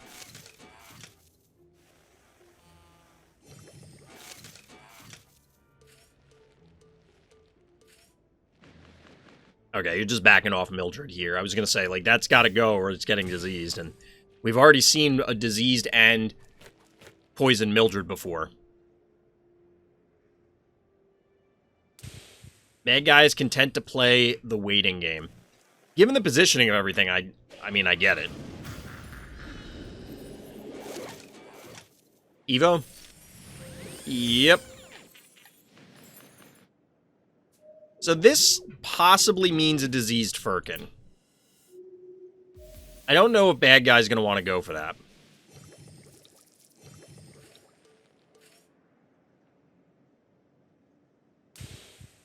Both players have a key remaining, so the one key trading war continues. Bad guy's actually backing off with the Smiley.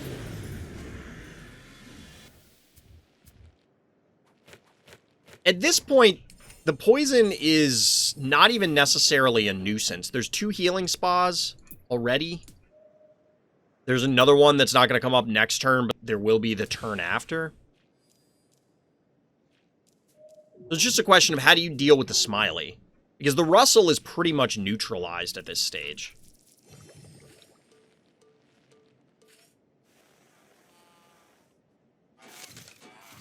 Yeah, that's why I'm not really pausing the game on it. It's a really long game. We're just letting it play out. Now, imagine playing this game because you know that it isn't just, oh, do the actions and turn. There's a lot of thinking and maybe some redos or some undos, etc. They're still offering up the Firkin to the Smiley. Since bad guy didn't want it before, I imagine they don't want it now. And they're content to wait. Play a lot of waiting games.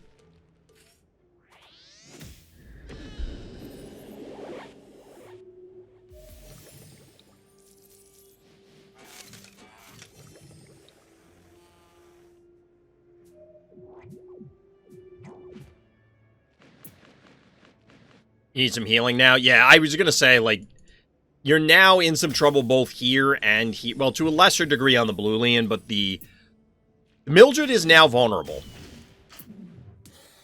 900 health. I know I said I wasn't going to pause, but just to double check. But this is... I mean, you probably take this Mildred hit, right? You're not going to get much more value out of Mildred than this. I don't think. Yep. Another 6 Phobie hit. Bonk. And down goes Smiley. Smiley diseased Mildred only because of the AoE. Oh, maybe not. It actually was the target.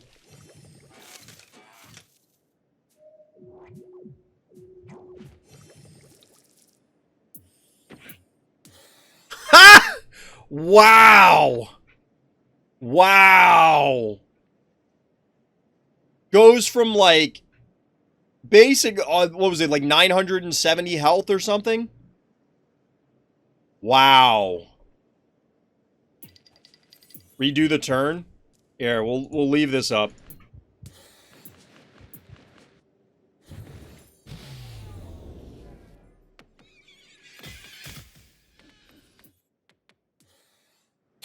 Alright, that's just creepy. Why is Mildred enormous? What the hell is happening here? What is going on? You can even see the cat still flying out of her. This cat isn't really aware of what's about to happen to it when it hits the ground. But yeah. That's a huge amount of healing. That's a freakish amount of healing. That's a pretty good turn.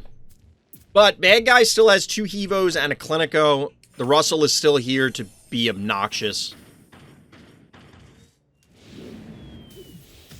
Gonna boop that Stabby into Oblivion. The Evo's healthy enough that it's not gonna risk death here. At least I don't think there's any way it can die. The cat's just, yay! Oh no!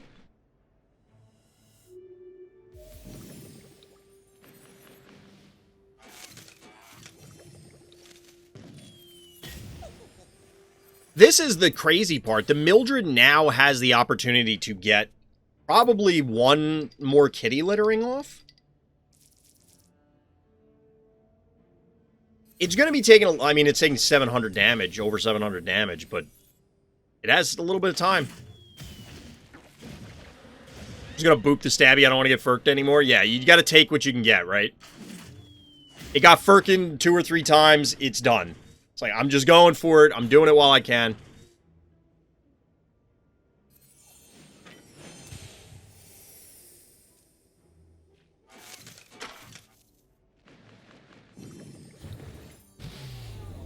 Here's another kitty littering. Centered on a bachelor, the very definition of overkill. But this looks like a dead Hevo. Seems like a dead Hevo to me. I don't think Mildred has another kitty littering in it, but maybe. There's probably another Caw in the future. Nope, we're going to get a regular Russell attack.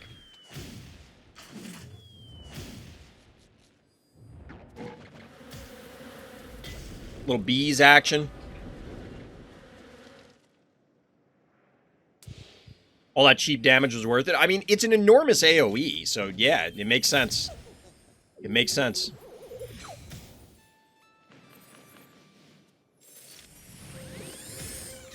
One more Firkin for the road. We get the challenge play pull here. Panic point advantage hero. Russell, or excuse me, Mildred is still alive. Mildred is still, I mean, barely. Bad guy's electing to wait it out. Makes sense. Just let the Mildred die. Mildred has gotten too many hits already.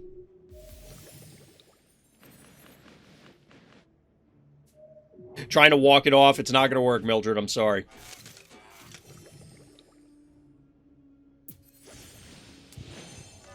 Down goes Mildred. So now, there were 3. That guy's just presumably waiting for the boop.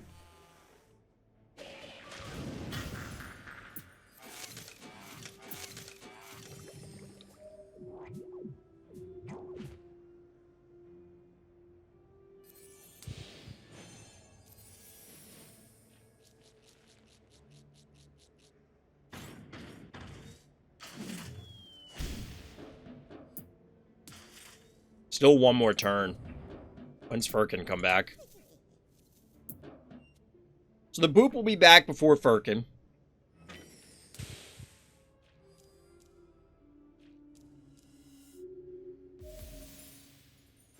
But now we have this weird dance. This weird dance of panic points. But our hero does have the advantage as far as they had the panic point advantage. Bad guy now reclaimed it. But our hero has these healing spots to make sure that they can keep removing the damage. Now, there is a Clinico to try and heal this off. But somebody's got to make a mistake here. And our hero looks to be losing the art health. 39.95, 44.65.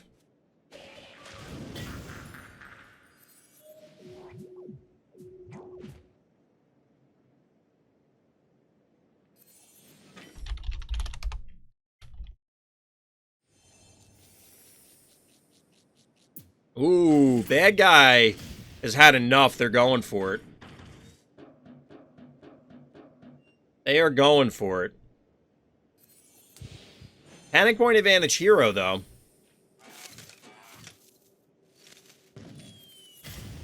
Are you just gonna race?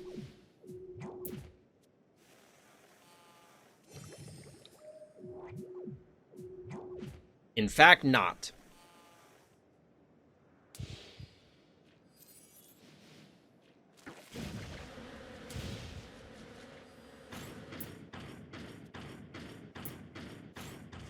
Ooh, this is a lot of damage going down on the heart. These two are basically, like, they're not going to really reach. Because the Jin Sting is the big threat, right?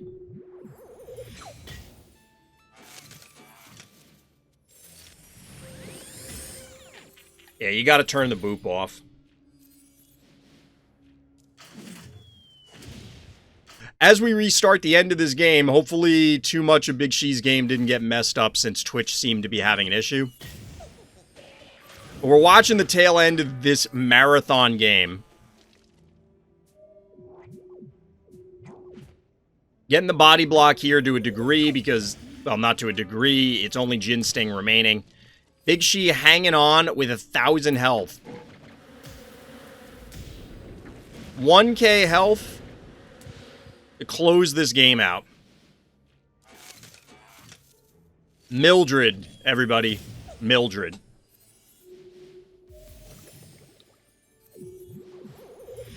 Little BM healing spa action. Urk's trademark at this stage. GG. Alright, we haven't taken a look at a DT game in a while, so let's take a look at this. Let's take a peek. Now, DT, as I was joking about earlier, has been known to be a turd enjoyer. That guy's name is too long? Whose? Was it somebody else's, like when we loaded the profile? I don't know what you're talking about, Honda. But we'll see here. We'll see. So DT mentioned the whole train of thought where I was going is that DT previously was, well, maybe still is a turd enjoyer, but it mentioned that they want to try and push for more mobile plans. And this is an interesting map to choose this. Ironically, we get a turret. So we'll see what happens here. We get the 1-1 into 4. Inoculus feels super strong on this map. Obviously, everybody's aware of what you can do here with the stem, but even Inoculus, you can park it back here. Granted, that means that this murder wing or whatever can just sit on the stem, but it is a threat. So clearly, Cowbell offered up as a sacrifice. No real way to retaliate here from DT. Instead, going aggressively. I don't know if I like this. Can you? And they could just meatball this and walk away. But maybe the heal is not enough, so that means the Inoculus guarantees the kill here. It probably is. Maybe not. It's probably close, unless DT knows this math. I feel like it's... Well, I take it back. With the combination of this and this, if they stay, it's dead. So, if this pushes this away, that might be justification enough to just inch this forward further. Right now, this is not looking great for DT, I don't think.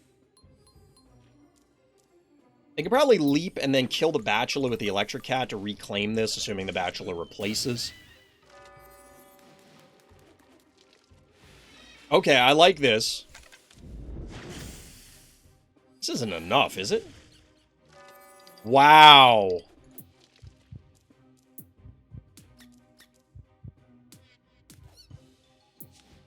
Oh, it's a level 15 Bachelor. All right. Giraffe Bachelor. I saw a video earlier, chat, of 2 giraffes fighting. Legitimately, and they were just, like, whipping the shit out of each other with their heads. Like, literally using their neck like a whip. I don't know if they were actually fighting or if it was just, like, them horsing around sort of thing. But yeah, that's basically what we just watched. We watched this Bachelor whoop the shit out of this cassowary. Just absolutely whip the shit out of this cassowary.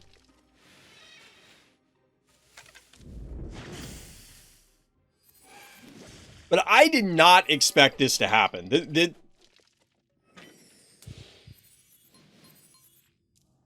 They can't fight? Yeah, I mean, how else would a giraffe fight other than, like, they could probably kick you. And being that big, I imagine, would still hurt. But for another giraffe, what are they going to do? Like, kick them in the shins? I'm sure that's how they fight. It's just I've never witnessed that. You know what I mean? I've watched a lot of National Geographic and Discovery Channel and Animal Planet chat. I don't think I've ever seen giraffes fight. At least not that I can recall. But anyway, I thought DT was at a disadvantage here, but that Bachelor just stomping the crap out of bad guy. Panic point advantage hero, still 7 keys banked, shooing the murder wing away once again. Now, DT has not expended their snowball. I have to imagine DT can one-shot this jar, given the desire, we'll say. Giraffes can kill a lion with a back leg kick. It's super powerful. I'd imagine, yeah. They're enormous animals. Like, they look skinny, because you always see pictures of giraffes, or like you go to the zoo and you see a giraffe and it's like, oh, well, it's standing next to another giraffe and it's far away and stuff. But like, they are big-ass animals besides being tall. Like, they will, like any other wild animal. You don't mess with wild animals. Nature is mean. Triple panic point advantage hero. I don't quite get the erratic response. I don't hate it, but bad guy's not out of it, but they're going to have a hard time. Oh, man, they don't even kill this.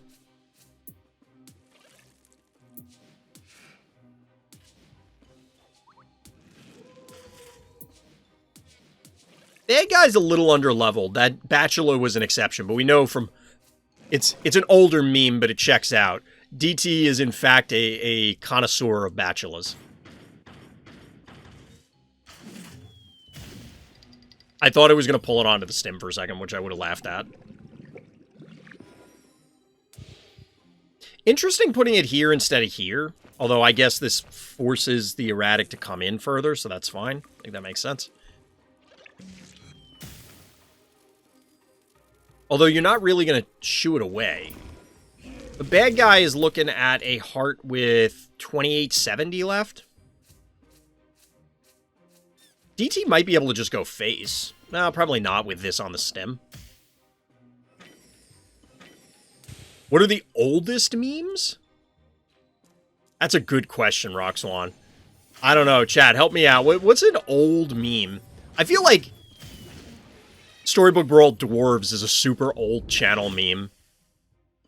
I haven't played Storybook Brawl in years.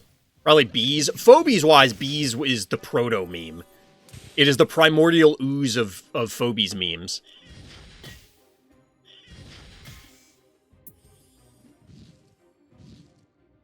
There's the good old Ray out of the stem. Or out of the spawn to kill something on the stem.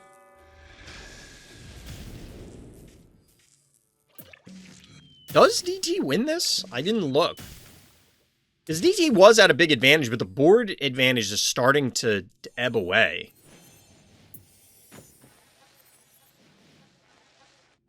Little spud action. Gotta love some spuddage.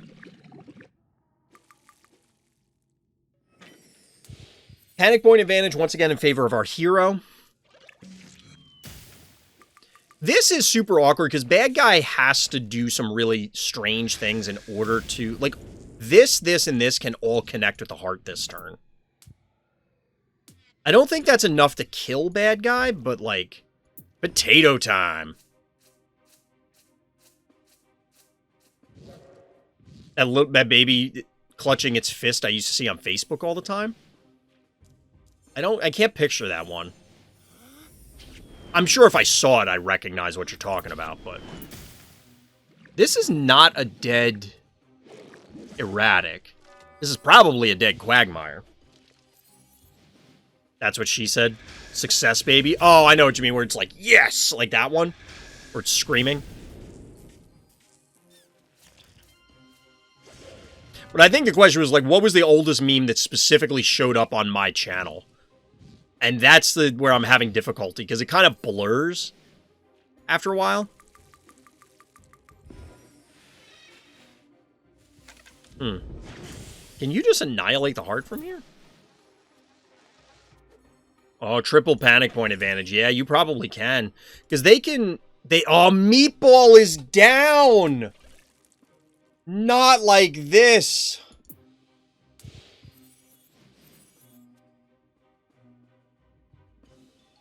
Meatball's down, so this can't kill the jar. This can tee off twice. Although you wouldn't be able to one-shot this anyway, right? You could body block and then just sacrifice the body, but there's no way you can kill or recap the points. And, like, well done. Well done, DT. I don't know. I mean, you're in chat, so maybe you can tell us what you feel was the turning point, but I think you were able to bully them with the one drops. Like, capping that, as silly as it sounded with Giraffula, they tried a few things and surrendered. Yeah, there was no way. At this point, you checkmated them. And I think it was a heads-up play capping this point. It was looking like bad guy was stabilizing, but you appropriately went for the throat. They can't stop you. I don't know that the erratic was the right answer. I don't know what would be the right answer. It seems like something more mobile probably would have been better. I don't know that the splash particularly mattered. But the Bachelor turn, there were a couple of Quagmire turns where I felt like maybe it could have pushed in more or did something. Like, I get blocking off the stim down here, but it felt a little weird. I don't know. I'm not sure. That was pretty cool. I definitely liked it. It's definitely good to see things other than turret rush on Coulrophobia. I'm excited to play that map more just to try it out, because I don't want to pigeonhole the map until we're really sure. All right, our hero here once again is Kratosss on like and subscribe. My first game trying to be the new Onda with me, new KABOOM. We'll see how this goes. All right. Let's see if Kratosss can be Onda. Give us your best Onda impression. I've said it before, but I really do enjoy that players have their own signature plays. It's definitely now going to become easier for Onda given the acquisition of Akira. But Onda has been on this boom, kerbaloom, and kaboom train for a very, very long time. Obviously, we have a number of players that are aspiring to the title of Trap Master. Even just tonight, we had a number of games submitted, and Big She, we were just watching multiple of their games with Mildred. But there's a lot of people that have established themselves as the premier something player, which is kind of cool to me. I think that's really interesting and fun. And I'm the only one simping for Graylien. I mean, I like Graylien. I think Graylien's good.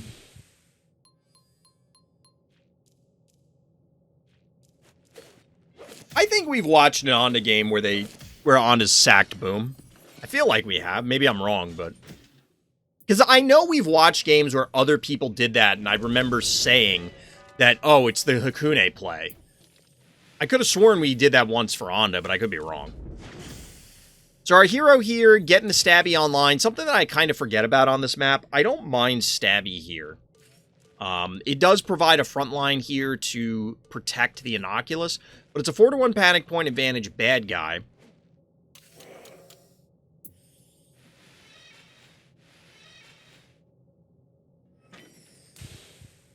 And they're following up with their own Inoculus.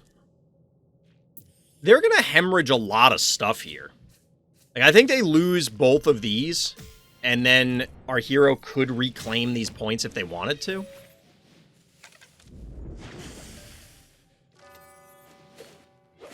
It might be worth waiting. Actually, 1, 2, 3. You can send the snowball down here. But yeah, these two die. Snowball's going here. That's fine, I guess. 7 keys banked for our hero. 1, 2, 3, 4, 5, 6. So they're not maxing out on Phobies.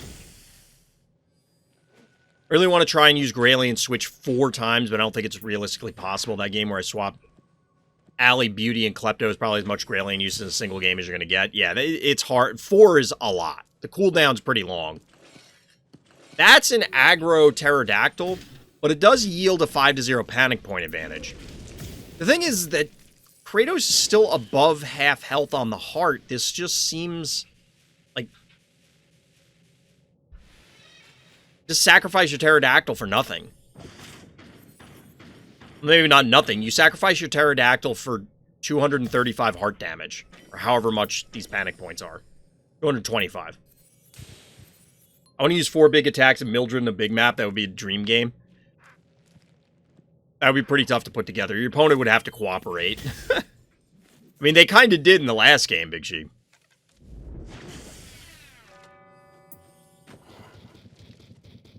Little fetch action. That's unexpected. It's also unexpectedly in range of this stem.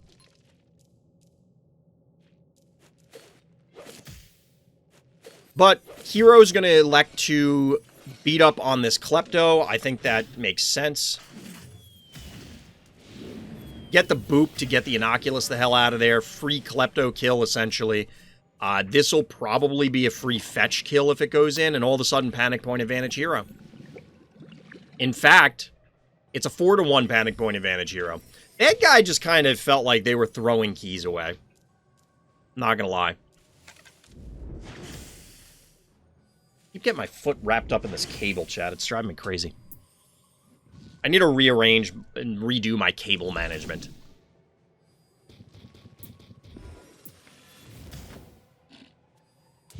That didn't even kill the Gravedigger. What is the point? What are we doing?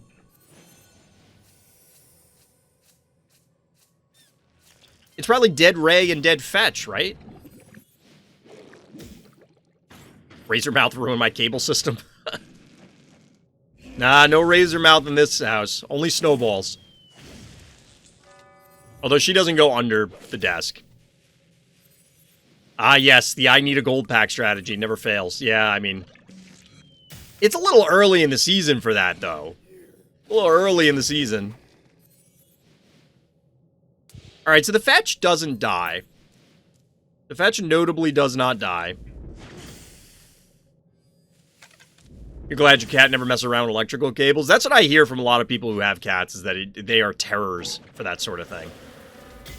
Quagmire is in fact dead. Jar is probably dead. Not great trades for our hero, but they are maintaining their 4-to-1 panic point advantage to close this gap, and they're going to be able to trade effectively here as well, I anticipate. Yep, dead Innocuous. Dead Fetch. Where's the boom? Where's the earth-shattering kaboom? Shout out to my Looney Tunes fans. Scritch. Well, there's boom. And Gravedigger is still alive, so... I imagine that's how we're going to see it connect. And we have a Scritch to juice it, so it'll be even funnier.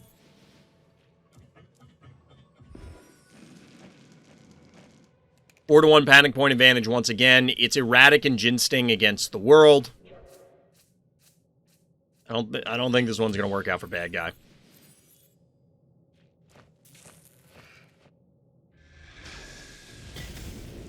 Ha! The Gravedigger lives.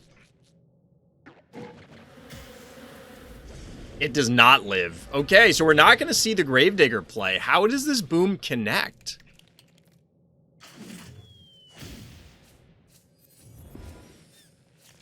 The Walmart on to play. The Walmart on to play. I think that's going to be the intro.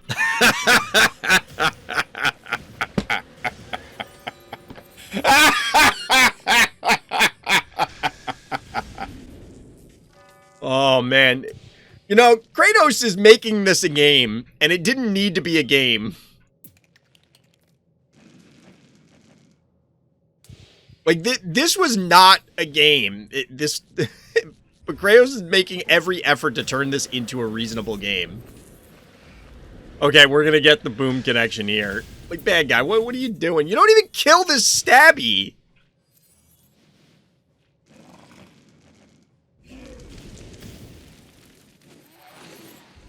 There it is!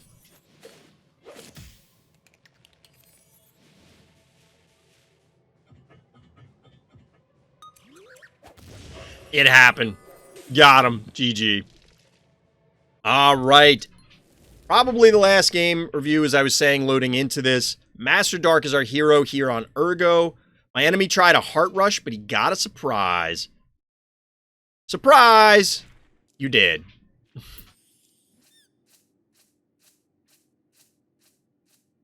Did you queue up against Morbid Hakunay? Is that why?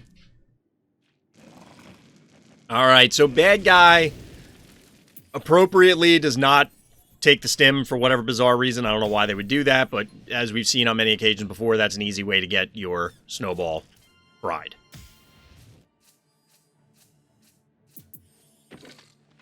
Daisy! That's a quick daisy. It's a quick daisy. But the fireball is down. Well, this probably isn't worth it. Like, the daisy can't go in here. It's just gonna die, right? I mean, it definitely will with the Jin Sting.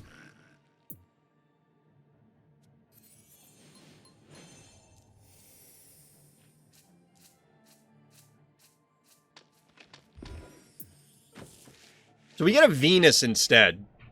A little Venus action. I'm telling you, chat, I want to try the trap game plan. Maybe I don't need Poison Ivy. Maybe I just take a page and rewatch some of these replays and then just spam the traps. When in doubt, put all the traps on the board. The surprise is trap gaming, I have to imagine. I mean, traps are, I guess, by definition, a surprise. I don't know if they really are surprising. I'm telling you, Trap, I want to try the chat strategy. Should we? That would actually be funny. You know how a few years ago they had chat plays Pokemon or Twitch plays Pokemon in other games? I wonder if there's a way to rig that up to do moves in Phobies. I think you'd have to do it async because there's no other way to, like, do it quickly enough. You know what I mean? Because I don't think there's any existing integration. And then just let everybody vote on what phobie, where to move each phobie, and all that kind of stuff. It would get super complicated because there's however many potential moves in any given turn. But anyway, in the meantime, getting some turret follow-up, lots of turret follow-up, lots of one-movers on a map that is not really nice to one-movers, right? This is a dead daisy, isn't it? Maybe not. Get a little bees action going down instead. Maybe it is a dead daisy. Little meatballage, get in, get out. Triple panic point advantage. The daisy is probably going to trade out for Murder Wing, I guess. Maybe you could get these two. Venus does push a lot of damage.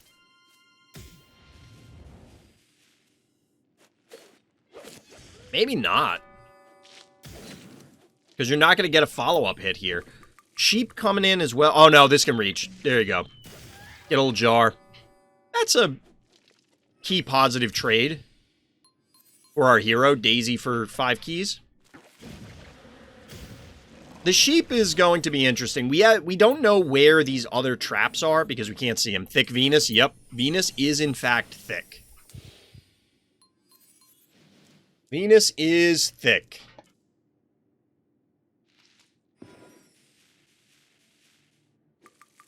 Last game versus Smiley tries to use Honey Bear on RCO. I'm trying to picture RCO in my head. Isn't that going to be a terrible Honey Bear map? Maybe I'm thinking of the wrong map. We'll see how much time we have, because maybe we'll have time. This game is closing in on its natural conclusion.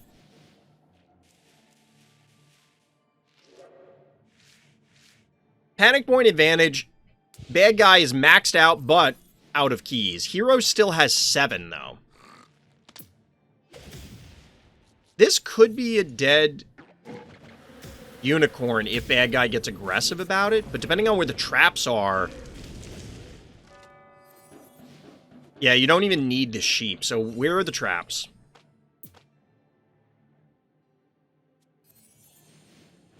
No traps. These traps must happen on, like, turn 20.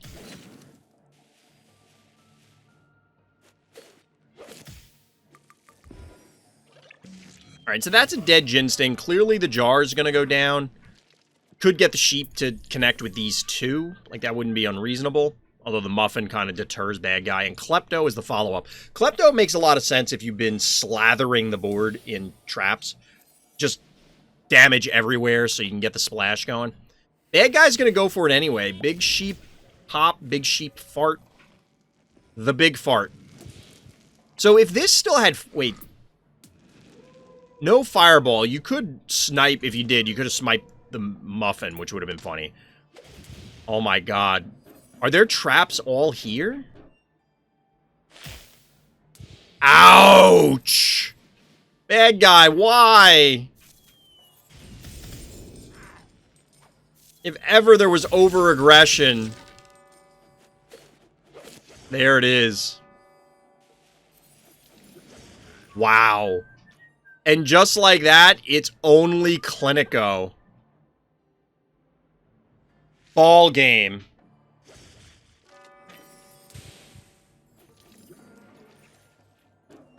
Got him.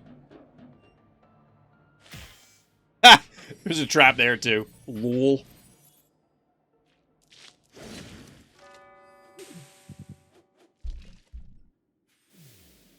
Seems okay.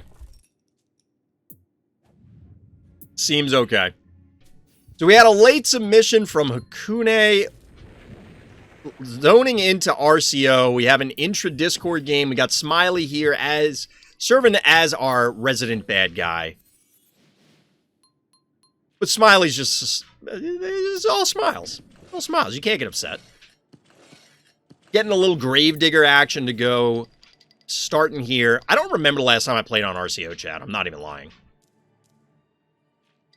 I'm not even joking.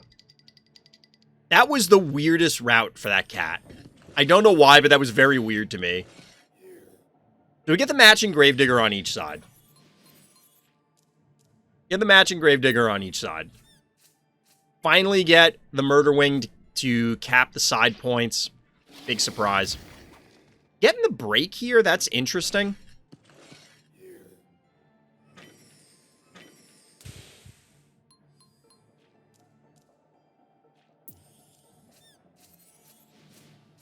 If Smiley's going to go for a lobber-centric strategy, opening up, like leaving your obstacles so that you can use them as a shield, obviously Hakunay's Gravedigger can still represent a threat, but it seems weird to help and open up this side of your opponent's board when they already have this turret kind of sitting here.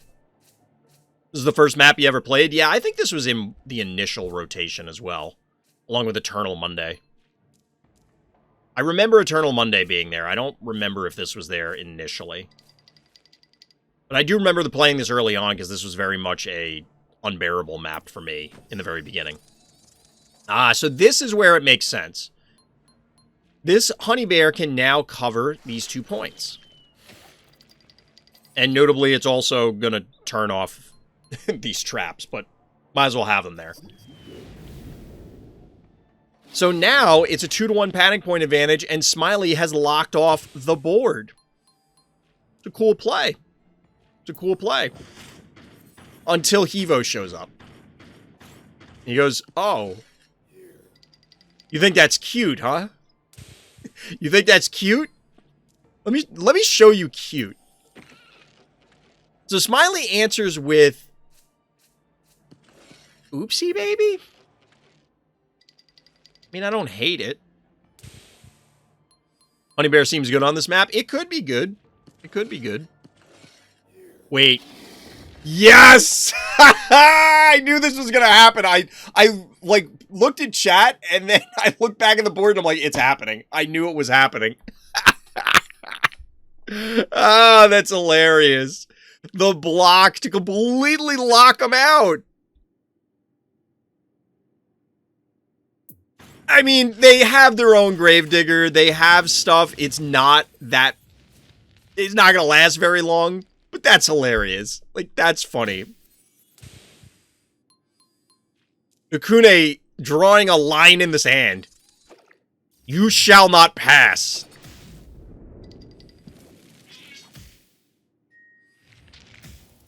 Honestly, I don't think Smiley's game plan is bad. I don't think Smiley's game plan is bad. Like, the Honey Bear idea on this map is kind of cool, and we've talked about it before, that Honey Bear is underutilized.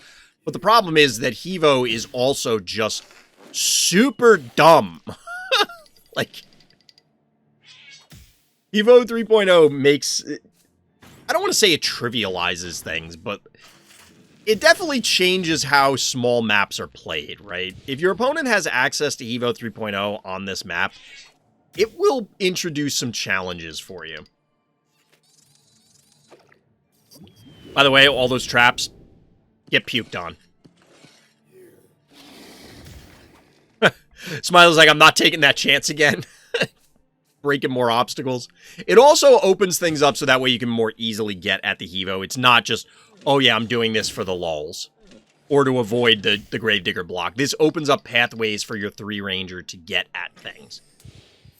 But the thing is that Hevo will still be splash, and it will still add fire. And given the tight constraints on this map, that is going to be difficult for Smiley to just navigate around. Because you can Oopsie Baby the Hevo, but you're still... Block goes back down. And Cerberus. So we've been talking about this a lot offline. Maybe not a lot, but we have been talking about this offline. But Oopsie nerfs perfectly Hevo. 486. Yes, but you still get the fire damage. So it's not irrelevant. And if you were to hit... Like, say you hit here. With the... not that you did, but like, say you walked in, you hit the honey bear. It's still going to ignite all of these. And then leave those spots. So it makes it difficult for Smiley. They're either going to have to completely back off and spread out. Is that a good idea? I don't know. Probably not. But, like, if that scenario arose, it complicates matters.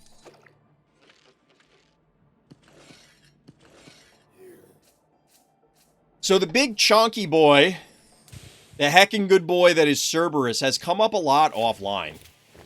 For a variety of reasons, and we're going to see if it makes a difference here. I can tell you one thing. Oopsie Baby powering down Cerberus, not going to be all that relevant.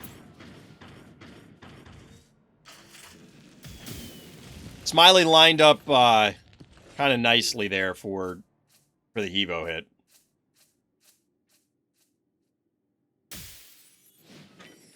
Like, that was a good Hevo hit. You do get to lay into the Hevo, but I don't know that it's even going to do all that much. A little power down going on. So the Cerberus has a bevy of targets here. Huh.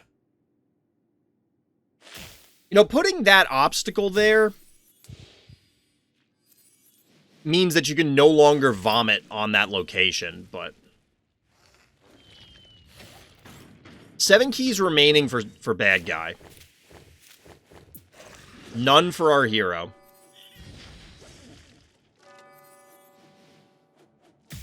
They're playing Minecraft. We've had a lot of those games tonight. It's been weird how they come in clusters like that. Everyone subconsciously has the same idea. There's a glitch in the Matrix. Panic point advantage hero. There isn't a great way for Smiley to actually try and lock down these points once again. Fetch and Cassowary are the final phobies. I don't know about that one. This is just a dead fetch, isn't it?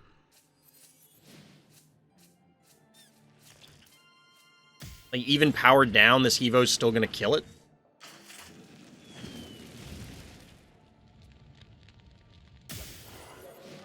Womp womp. Womp womp.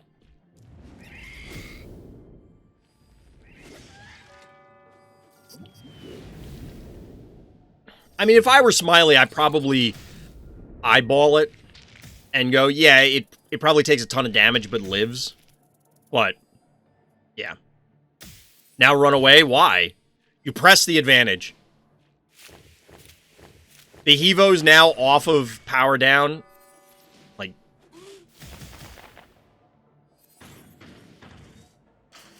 And then there was Cassowary.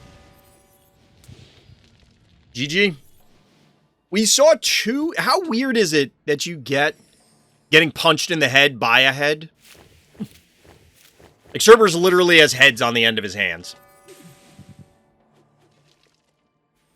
GG. GG. Smiley, after seeing Cerberus, went bananas. He didn't expect it. I mean, no one expects Cerberus. No one expects Cerberus. That was actually pretty cool as an answer.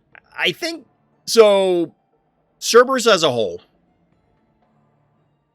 I think it's gone up in my book after seeing it put to good use, but at the same time, I don't know that, like, do you win that game if Cerberus is anything else? Probably. Like, if Cerberus was Klepto, do you lose that game? I don't know. Cerberus might have just been one of, if not the best play there because it's so tanky. You know, like a Klepto can't just go, I'm going in. Smiley still had 7 keys. Exactly. Yeah, that's why I'm thinking out loud here. If you went Klepto, just arbitrary 6 costs or Hematic Ginsting, put whatever in there. Do you win that game? You just don't have as much HP. You're not going to represent as much damage.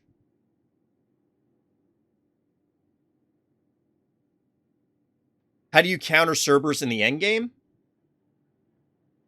You can still do it with poison or whatever. Like, you don't have to... Yeah, Glob is an answer. I mean, that's true. It depends. Like, yes, it's a big mountain of HP, but it's not insurmountable. In that scenario, I think Smiley was in a bad spot. Because just the way the early part... Like, So, this is something in general that I've been thinking about for Phobies. Because we were talking the other day when we were discussing Phobies having a deck system. The way Phobies is currently set up, you can have more really niche Phobies that if this hits the board and you don't have the appropriate counter within a turn or two, you just lose because you have access to the entire collection. So the argument is, if you, and at a certain point, it'll cross a Rubicon where it's no longer healthy because there's just too many of them. But like, say your opponent has 6 keys left and you have keys to answer it. If they go Cerberus, there are ways to respond to it, even on a small map like that. But is that okay as a general game theory that, okay, you could have a ton of Phobies that are like, you have to have this, this, or you lose. And you have to respond quickly. And then the game becomes manipulating your opponent into the scenario where they can't respond to Cerberus. And Cerberus is the nail in the coffin. And Cerberus could be anything. I'm just using that as the example. I think it's interesting to have that cat and mouse game of trying to play around. Well, my opponent could do this, but I want to do this. And then just seeing who can get ahead of each other. I think there's a point way, way out there, long-term Phobies design, that if you have too many of those Phobies that require they don't have overlapping answers, they all require unique ones, then it becomes a problem where, oh, they have 6 keys left, well, it could be anything. If I play this, I beat half of them. But if I play it, then I lose to the other half. You know, obviously people can make mistakes, but we're assuming people are making the right plays. I don't know. I like the idea of Cerberus. I think it has a place on those tiny maps where you can get on things. I mean, like and subscribe is big, but that was a different scenario there. So we've seen 2 different scenarios with Hakunay presenting Cerberus, one on a larger map, one on a small map. And, I mean, it did a lot more. Like, this game did more for me to respect Cerberus than the previous one. But the previous one also had the potential for Walk the Dog, so it is what it is. All right, chat. We'll be back tomorrow. I'm not sure exactly what we're going to be playing. But that's going to do it for tonight. So as always, everybody, thank you for listening. Thank you for watching. And Black Lives Matter.